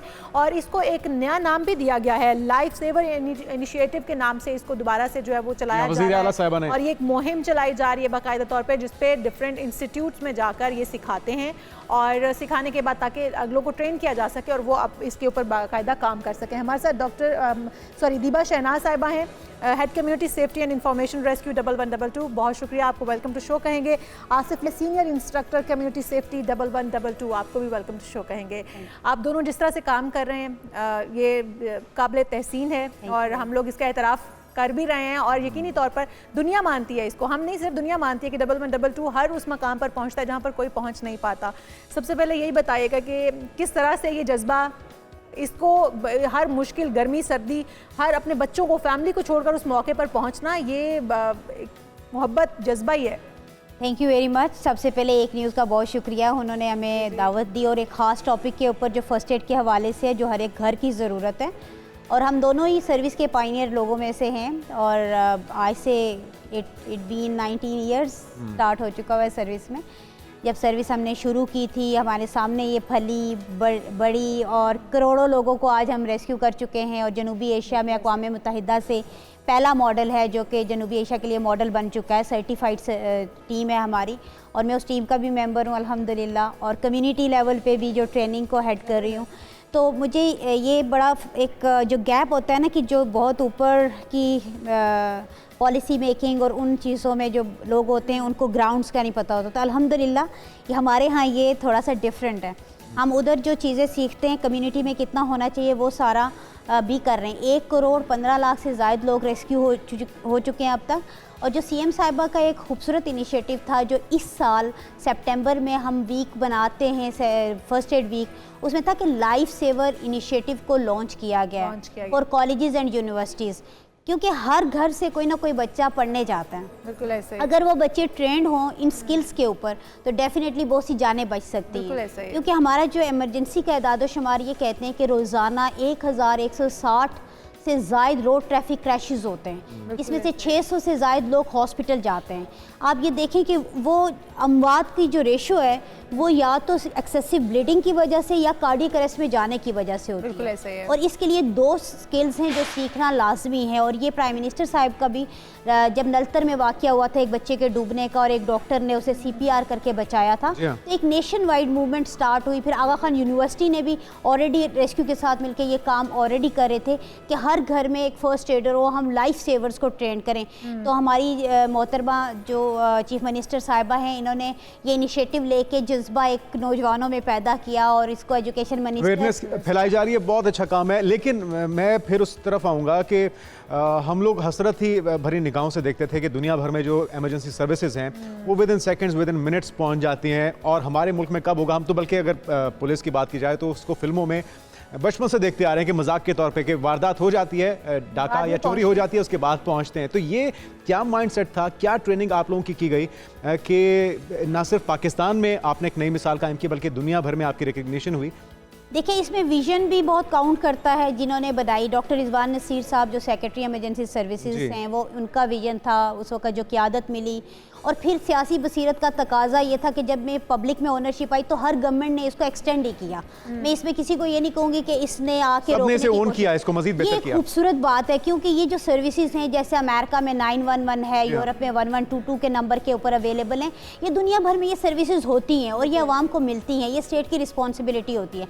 अब उस चीज़ के मयार को बरकरार इतने सालों में कैसे रखा, उसके पीछे एक पूरा सिस्टम है। एमरजेंसी मैनेजमेंट की तरबियत है एकेडमी के अंदर, और दूसरी बात है वो एक सिस्टम ऐसा इन प्लेस किया गया है कि DG खान में भी वो सर्विसेज उसी तरह से मिलेंगी जैसे लाहौर में मिल रही है। और उसकी मॉनिटरिंग इतनी टफ है, डेली बेसिस पे उसकी एवेल्युएशन हो रही होती है, मीटिंग्स हो रही होती हैं, मेजर इंसिडेंट एक दूसरे के साथ 37 डिस्ट्रिक्ट के आपस में डिस्कस होते हैं डेली बेसिस पे कि ये कल हुआ था और ये बाकी भी उसको सुनते हैं डिस्ट्रिक्ट ऑफिसर्स। एक इशू जो है ना दीबा, वो बहुत ज़्यादा हम देखते हैं। मैं अगर रोड पर निकली हूँ, कोई एक्सीडेंट हो गया, आसपास आप भी रोड पर होते होंगे, डेफिनेटली आप जाते होंगे उस वक्त रेस्क्यू करने के लिए। हमारे जो लोग हैं उनमें इतनी अवेयरनेस नहीं है, या फिर उनके अंदर वो दिल नहीं है। दर्द दिल रखना बहुत ज़रूरी है ना। बैठ के वीडियोस खड़े होकर बना रहे होते हैं, कोई अगर गिर गया है, किसी का एक्सीडेंट हो गया है, कोई मरने की कंडीशन में है, तो आप वीडियोस बना रहे हैं। 1122 आने से पहले आप क्यों नहीं उसको वहां तक पहुंचा सकते? इब्तिदाई तो आपने देखा, हेल्प आउट कर सकते हैं। नहीं, मैं उसमें नहीं कहूँगी कि लोगों में दर्द दिल नहीं है। अगर लोगों में दर्द दिल ना होना तो जब डिजास्टर होता है तो लोग अपने घरों की सारी चीज़ें पेश ना कर रहे हो। दर्द है। प्रॉब्लम ये थी कि रेस्क्यू बनने से पहले भी ये था कि अगर कोई बंदा मदद के लिए जाता था, जब वो हॉस्पिटल पेशेंट शिफ्ट करता था तो उसे घंटों लीगल इश्यूज के अंदर इन्वॉल्व कर दिया जाता था। तो लोग इस चीज़ से परेशान होते हैं। अच्छा दीपा साहब, जो आपके पास एक वैन होती है रेस्क्यू 1122 की, जो जिसके अंदर फौरी तौर पे पहुंचा जाता है एम्बुलेंस, उसके अंदर किस लेवल की तिबी इमदाद इब्तिदाई तौर पे आप दे सकते हैं? क्या कौन किसी इक्विपमेंट मौजूद होते हैं उसमें? बहुत अच्छा सवाल किया, और कम्युनिटी के कोर्स में भी हमने ये चीज़ डाली हुई है। ये चीज़ समझने की ज़रूरत है कि जब इंसिडेंट हो और लोग जिंदा हों, ज़ख्मी हों, बेहोश हों, तो याद रखें कि एमरजेंसी एम्बुलेंस की ज़रूरत होती है, ना कि ट्रांसपोर्टेशन की ज़रूरत होती है सिर्फ। और एम्बुलेंस वो गाड़ी होती है जिसमें ज़िंदगी बचाने के आलात और पैरामेडिक स्टाफ मौजूद होता है, क्योंकि उन्होंने उस जाए हादसा से जब उठाया, उसका एयरवे है वो मेंटेन करना है, ब्रीदिंग उसकी मेंटेन करनी है, उसका BP चेक कर लेना है, उसकी सक्शन करने की ज़रूरत है, कोई एयरवे ब्लॉक हो रहा है, सक्शन यूनिट से वो करना है। तो ये ज़िंदगी बचाने के जितने आलात हैं वो इमरजेंसी एम्बुलेंस के होते हैं। बट और जो टाइम सिर्फ कैरियर होती है, हम देख रहे हैं कि हर गाड़ी के ऊपर ही एम्बुलेंस सारी चीजें नहीं हैं, तो वो वेस्टेज ऑफ टाइम है। याद रखें, this is the chain of survival. When there emergency कोई होती है, वहां से ये शुरू होता है। अगर आप सही सर्विस प्रोवाइड कर रहे हैं, जाए हादसा पे इमरजेंसी सर्विस बर वक्त पहुंच गई है और जिस हॉस्पिटल में लेके जा रहे हैं वहाँ डॉक्टर्स उसको बर वक्त सर्विसेज दे रहे हैं, उसकी जान बच सकती है। आसिफ भाई, कितनी देर में रिस्पॉन्ड करते हैं आप लोग, कितनी देर में मौके पे पहुंच जाते हैं कॉल आने के बाद? और फिर हमारे नाज़रीन को तरीका भी बताएगा कि फौरी तौर पे जो CPR का तरीका होता है, एक आम शहरी आपके पहुंचने से पहले किस तरह से हेल्प आउट कर सकता है? सर, सबसे पहले तो जब हमें कॉल रिसीव होती है, हमारा जो एवरेज रिस्पांस टाइम है वो मोटर बाइक का 4 मिनट का है और एम्बुलेंस का जो है वो 7 मिनट का है। तो उसके बाद जब हम मौके पर पहुंचते हैं तो अब इस हद तक हमने कम्युनिटी को ट्रेन कर दिया है, वो अगर रिस्पॉन्ड नहीं कर सकती तो कम से कम एमरजेंसी नंबर पे कॉल कर देती है, और जो ट्रेंड लोग हैं वो जो कम्युनिटी CPR है वो परफॉर्म भी करते हैं। तो जब किसी का दिल और सांस बंद हो और उसको टाइमली रिस्पॉन्ड कर दिया जाए तो हम उसकी ज़िंदगी सेव कर सकते हैं। आप कितने वक्त से हैं 1122 के साथ? मैं 2006 से हूँ और मुझे 18 ईयर हो चुके हैं इस सर्विस में। आप जाते भी होंगे, कहीं आग लगी है, किसी बच्चे को बचाना है, किसी बड़े को बचाना है इमरजेंसी की सूरत में, तो किस तरह से उस वक्त लोगों का रिस्पॉन्स क्या होता है और जब आप पहुँचते हैं तो क्या आप किस तरह से सबसे पहले करते हैं? जब हम किसी को रेस्क्यू करते हैं, उसकी मदद करते हैं और उसको हॉस्पिटल पहुंचा देते हैं, तो फिर उस वक्त जो उसकी कैफियत होती है वो हमें जो दुआएं देता है, और यकीन करें कि दुनिया में हम तो अपनी सर्विस कर रहे हैं, हमें उसका पे बैक मिल रहा है। वो CPR भी करके दिखाना है आपने? जी ज़रूर। बिल्कुल। अभी अगर आप हमारे नाज़रीन की आगाही के लिए CPR का तरीका बताइए कि फौरी तौर पे वो शख्स जिसकी सांसें बंद हो रही हैं उसको एक आम शहरी आपके पहुंचने से पहले कैसे CPR कर सकता है, उसका तरीका क्या होगा? इसमें मैं साथ साथ एक्सप्लेन करती जाऊंगी कि आसिफ सबसे पहले डेंजर चेक करेंगे और फिर पेशेंट को रिस्पांस करेंगे। डेंजर चेक करने में ये होता है कि पेशेंट अगर कोई गाड़ी कटी हुई है, बिल्डिंग गिरी हुई है, उसमें से पेशेंट ऐसे तो नहीं मिलेगा जैसे ये तो बहुत कम, तो वो अगर कांच वांच कोई ऐसी चीजें, फिर अगर उसकी ब्लीडिंग हो रही है तो पहले ब्लीडिंग को रोकना होगा, तो फिर पहुंचेंगे। यस, अगर वो तो ब्लीड कर रहा है, स्कैन करते हैं, जो क्विक स्कैन करते हैं, तो ब्लीडिंग है तो ब्लीडिंग कंट्रोल करिए, एक्सेसिव ब्लीडिंग है, नॉर्मल है तो फिर आप पहले, क्योंकि कार्डियक अरेस्ट में पेशेंट है, उसका पल्स चेक कर रहे हैं, पेशेंट का रिस्पांस चेक करने के बाद इमरजेंसी सर्विस को कॉल करेंगे। आप मौजूद हैं, ये आपको कह देंगे कि इमरजेंसी सर्विस को कॉल कर लें। अगर ये अकेले हैं तो मोबाइल पे 1122 करके स्पीकर ऑन करके साथ बात करेंगे। अच्छा, ये 1122 पूरे पाकिस्तान में बगैर कोड के अगर आप कहीं पे भी डायल करेंगे तो आपके इमरजेंसी सेंटर में उसकी कॉल मिलेगी? कॉल मिलेगी। और इस पे कोड तो नहीं मिलाना पड़ेगा? इस पे कोई कोड नहीं है, इमरजेंसी नंबर। अच्छा आसिफ, जिस तरह से बता भी रही हैं दीबा के पहले आप अगर इमरजेंसी में किसी को कटी फटी बॉडी को देखते हैं तो उसको आप किस तरीके से सबसे पहले हैंडल करते हैं, सबसे पहले हमें वो बताएंगे आप। मैडम यहाँ पे 2 कंपोनेंट की मैडम ने बात की है। पहला जो है वो है कि पेशेंट अगर पल्सलेस होगा, ब्रेथलेस होगा, वो बेहोशी की हालत में होगा, पहले हम उसका CPR कर लेते हैं। देन अगर किसी की सीवियर ब्लीडिंग है, कैटास्ट्रोफिक, तो उसकी ब्लीडिंग कंट्रोल कर लेते हैं। ठीक है। तो अभी हम जब ये पेशेंट है, ऐसा पेशेंट हमें बेहोश मिलेगा, सबसे पहले हमने right, left, front, back, up, down safety को इंश्योर करेंगे। देन पेशेंट की सेफ्टी को हम इंश्योर करेंगे। उसके बाद उसके पास जाके हम बैठेंगे, उसका रिस्पांस चेक करेंगे। रिस्पांस के लिए सर मैं ट्रेन हूँ, मैं आपकी मदद के लिए आया हूँ, आपका क्या नाम है? ताकि क्लोजली हम दिखा सकें। कंधों को थपथपा के अपने पेशेंट को नाम पूछ लें या उसे क्या हुआ है, इससे फौरन रिस्पांस चेक हो जाता है। वो कॉन्शियस है या नहीं है? नो रिस्पांस अनकॉन्शियस मींस कि आपने अब इमरजेंसी सर्विस को कॉल करवानी है। अगर वो किसी के घर से करे तो उसके बाय स्टैंडर्ड से परमिशन लें और साथ ही इसको जरा मजीद जो है ना वो दिखाएं क्लोज करके, ताकि CPR के लिए centre of the chest between the nipple line. आपने सबसे पहले थपथपाया था, वो क्या तरीका कार था? मैडम रिस्पांस चेक करना। रिस्पांस चेक करना है, उसको आप बताते जाएं ताकि साथ साथ करते जाएं ना। सबसे पहले हम उसका नाम पूछेंगे। अगर तो वो अनकॉन्शियस है तो हो सकता है कि नाम पे ही आपको रिस्पॉन्ड कर दे। देन हम उसको थोड़ी पेन देंगे कि स्टिमुलेट करेंगे कि वो है, सोया हुआ तो नहीं, होश में है या नहीं है? होश में नहीं है। तो अब उसके बाद रिस्पांस नहीं मिला तो उसके बाद हम कॉल करवाएंगे। मैडम ने जैसे बताया कि वो कॉल आप फिक्स करेंगे। मैडम आप कॉल करें 1122 पे, रिस्पॉन्सिबिलिटी फिक्स करेंगे। देन हम आइडेंटिफाई करेंगे चेस्ट की लोकेशन को। सेंटर वो है ये स्टर्नम लाइन जो दरमियान में हड्डी होती है, और ये चेस्ट की लाइन, हाँ, जहाँ पे पसलियाँ जुड़ती हैं ना, ये स्टर्नम है। ठीक है। वहाँ हाथ की ये हथेली पाम रखेंगे। आपने अपनी हथेली रखी। ठीक है, नहीं हाथ थोड़ा पीछे करने को। ठीक है मैम।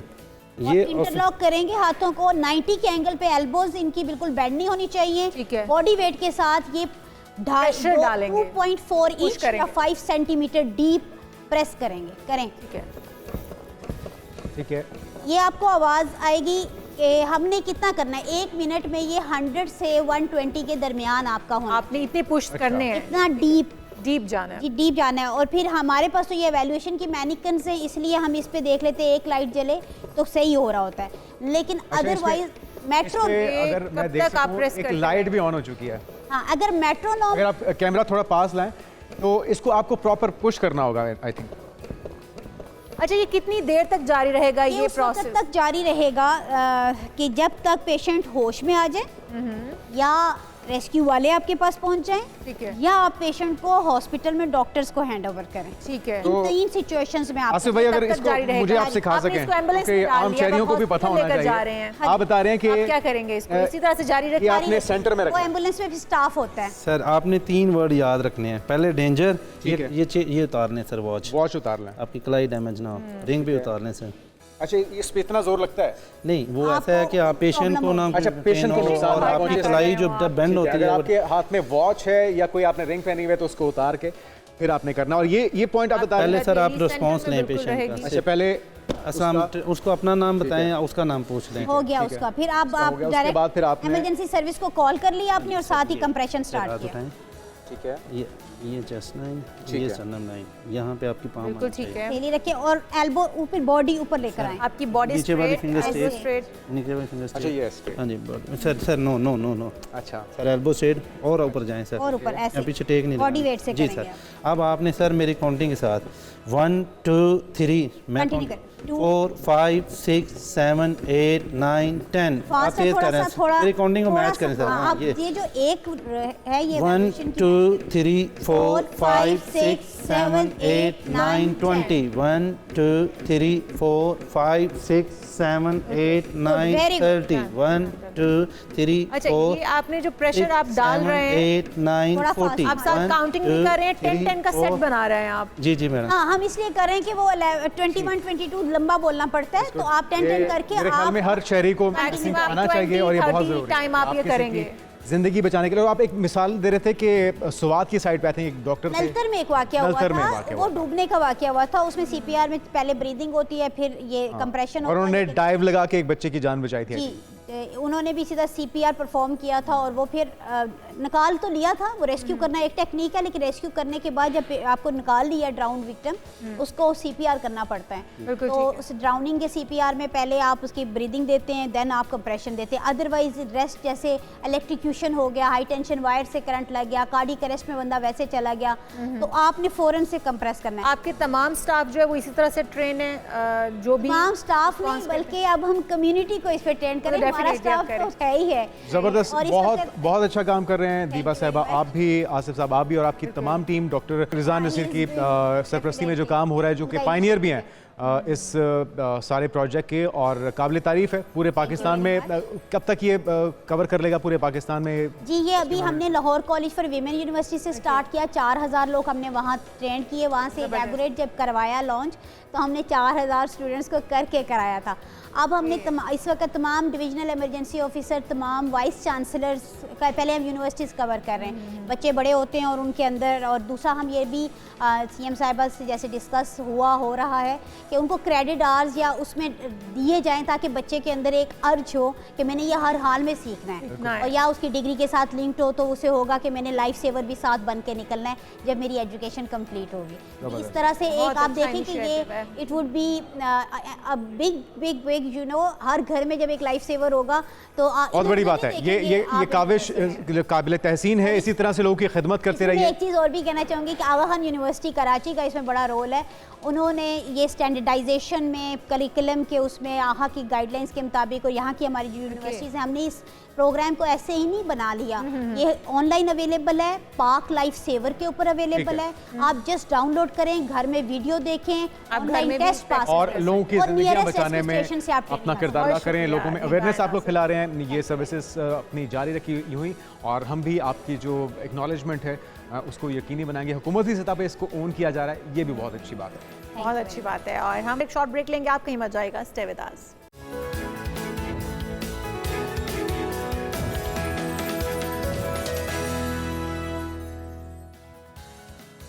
एक बार आपको फिर से प्रोग्राम में खुश आमदेद कहेंगे। जी, हम कोपेमाई की बात करते हैं। बहुत सारे नामवर कोपेमा हमारे पास मौजूद हैं, और आज हम बात करें डॉक्टर शाहिदा अफरीदी, जिन्होंने कोपेमाई की दुनिया में एक और कारनामा सर अंजाम दिया है।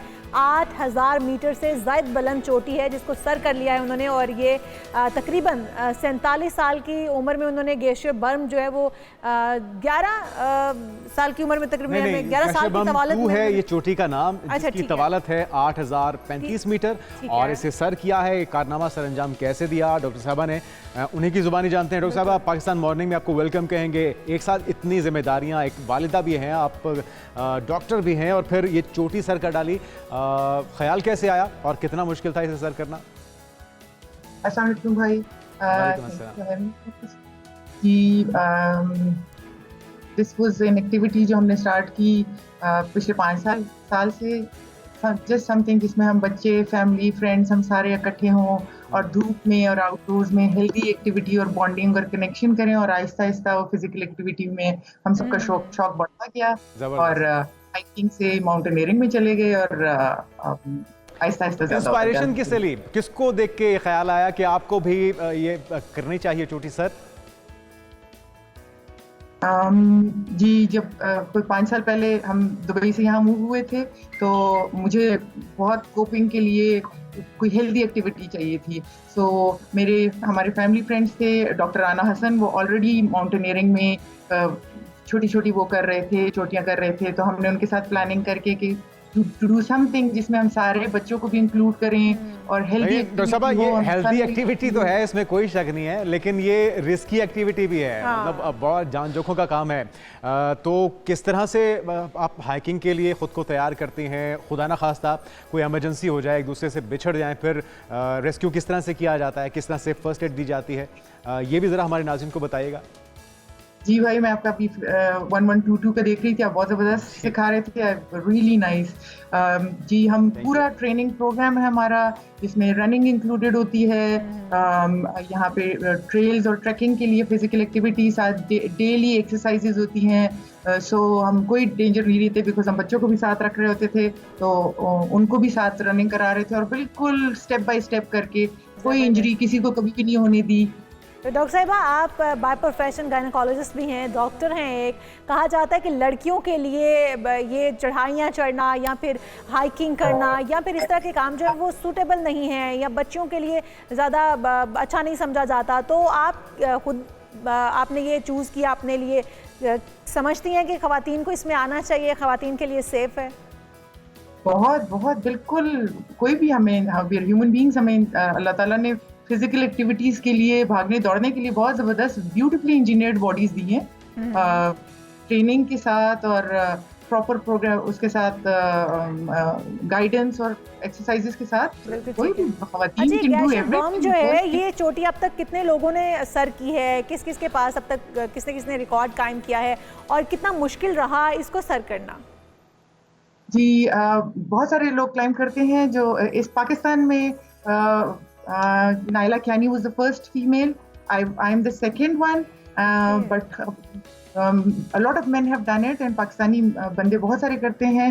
बहुत मुश्किल था, हमने पूरी हमारी टीम थी, 7 समिट्स के साथ हमने किया। हमारे शर्पर्स थे, मैं, doctor Rana Hasan, he is a plastic surgeon. हमने पूरा 2 साल से इसकी प्लानिंग की, पिछले 8 महीने से इसकी ट्रेनिंग कर रहे थे, और हम अपनी क्लाइंबिंग टीम के साथ बिल्कुल कांटेक्ट में थे थ्रू आउट, उनके साथ वो कर रहे थे, और अपने शर्पा के साथ प्रॉपर।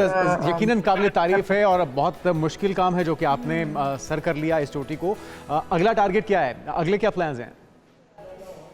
सो डेफिनेटली आउटडोर और डेफिनेटली फिजिकल एक्टिविटीज, और बच्चों को और सबको साथ लेके इस साल के लिए 3 हाफ मैराथन्स प्लान्ड हैं, और अगले साल के लिए आप दुआ करेंगे तो इंशाल्लाह कुछ प्लान करेंगे। इंशाल्लाह हमारी दुआएं आपके साथ हैं, इसी तरह से चोटियां सर करती रहें। और एक मिसाल है हमारी ख़वातीन के लिए, आपकी इतनी भारी जिम्मेदारियों के बावजूद, एक हाउसवाइफ होने के साथ, बच्चों की वालिदा होने के साथ, गायनेकोलॉजिस्ट होने के साथ आप अपने शौक़ को भी पूरा करें। और साथ में वो जो आपने बात की कि हेल्दी एक्टिविटी है, इसमें कोई शक नहीं है, लेकिन जान जोखों का काम भी है, और इसीलिए आजकल बड़ा आम हो गया है, लेकिन बाद लोग करते हैं। बिल्कुल चैलेंजिंग टास्क तो है। बहुत शुक्रिया डॉक्टर साहिबा, बहुत शुक्रिया डॉक्टर साहिबा हमारे साथ मौजूद थी, और जिस तरह से वो बता रही थी कि ख़वातीन के लिए सेफ है और करना चाहिए हेल्थ एक्टिविटी के साथ साथ, जिस तरह जुनैद कह रहे हैं जान जोखम का काम है, तो यकीनी तौर पर है। तो लेकिन अगर आपके हौसले बुलंद हैं तो फिर कितनी भी बुलंद चोटी हो आप सर कर सकते हैं। तो हमारे प्रोग्राम का वक्त खत्म हो गया, तब आपसे मुलाकात होगी कल। बिल्कुल जी, कल नहीं बल्कि मंडे को हमारी मुलाकात दोबारा से होगी आपसे। हमें दीजिए इजाज़त, अल्लाह हाफ़िज़।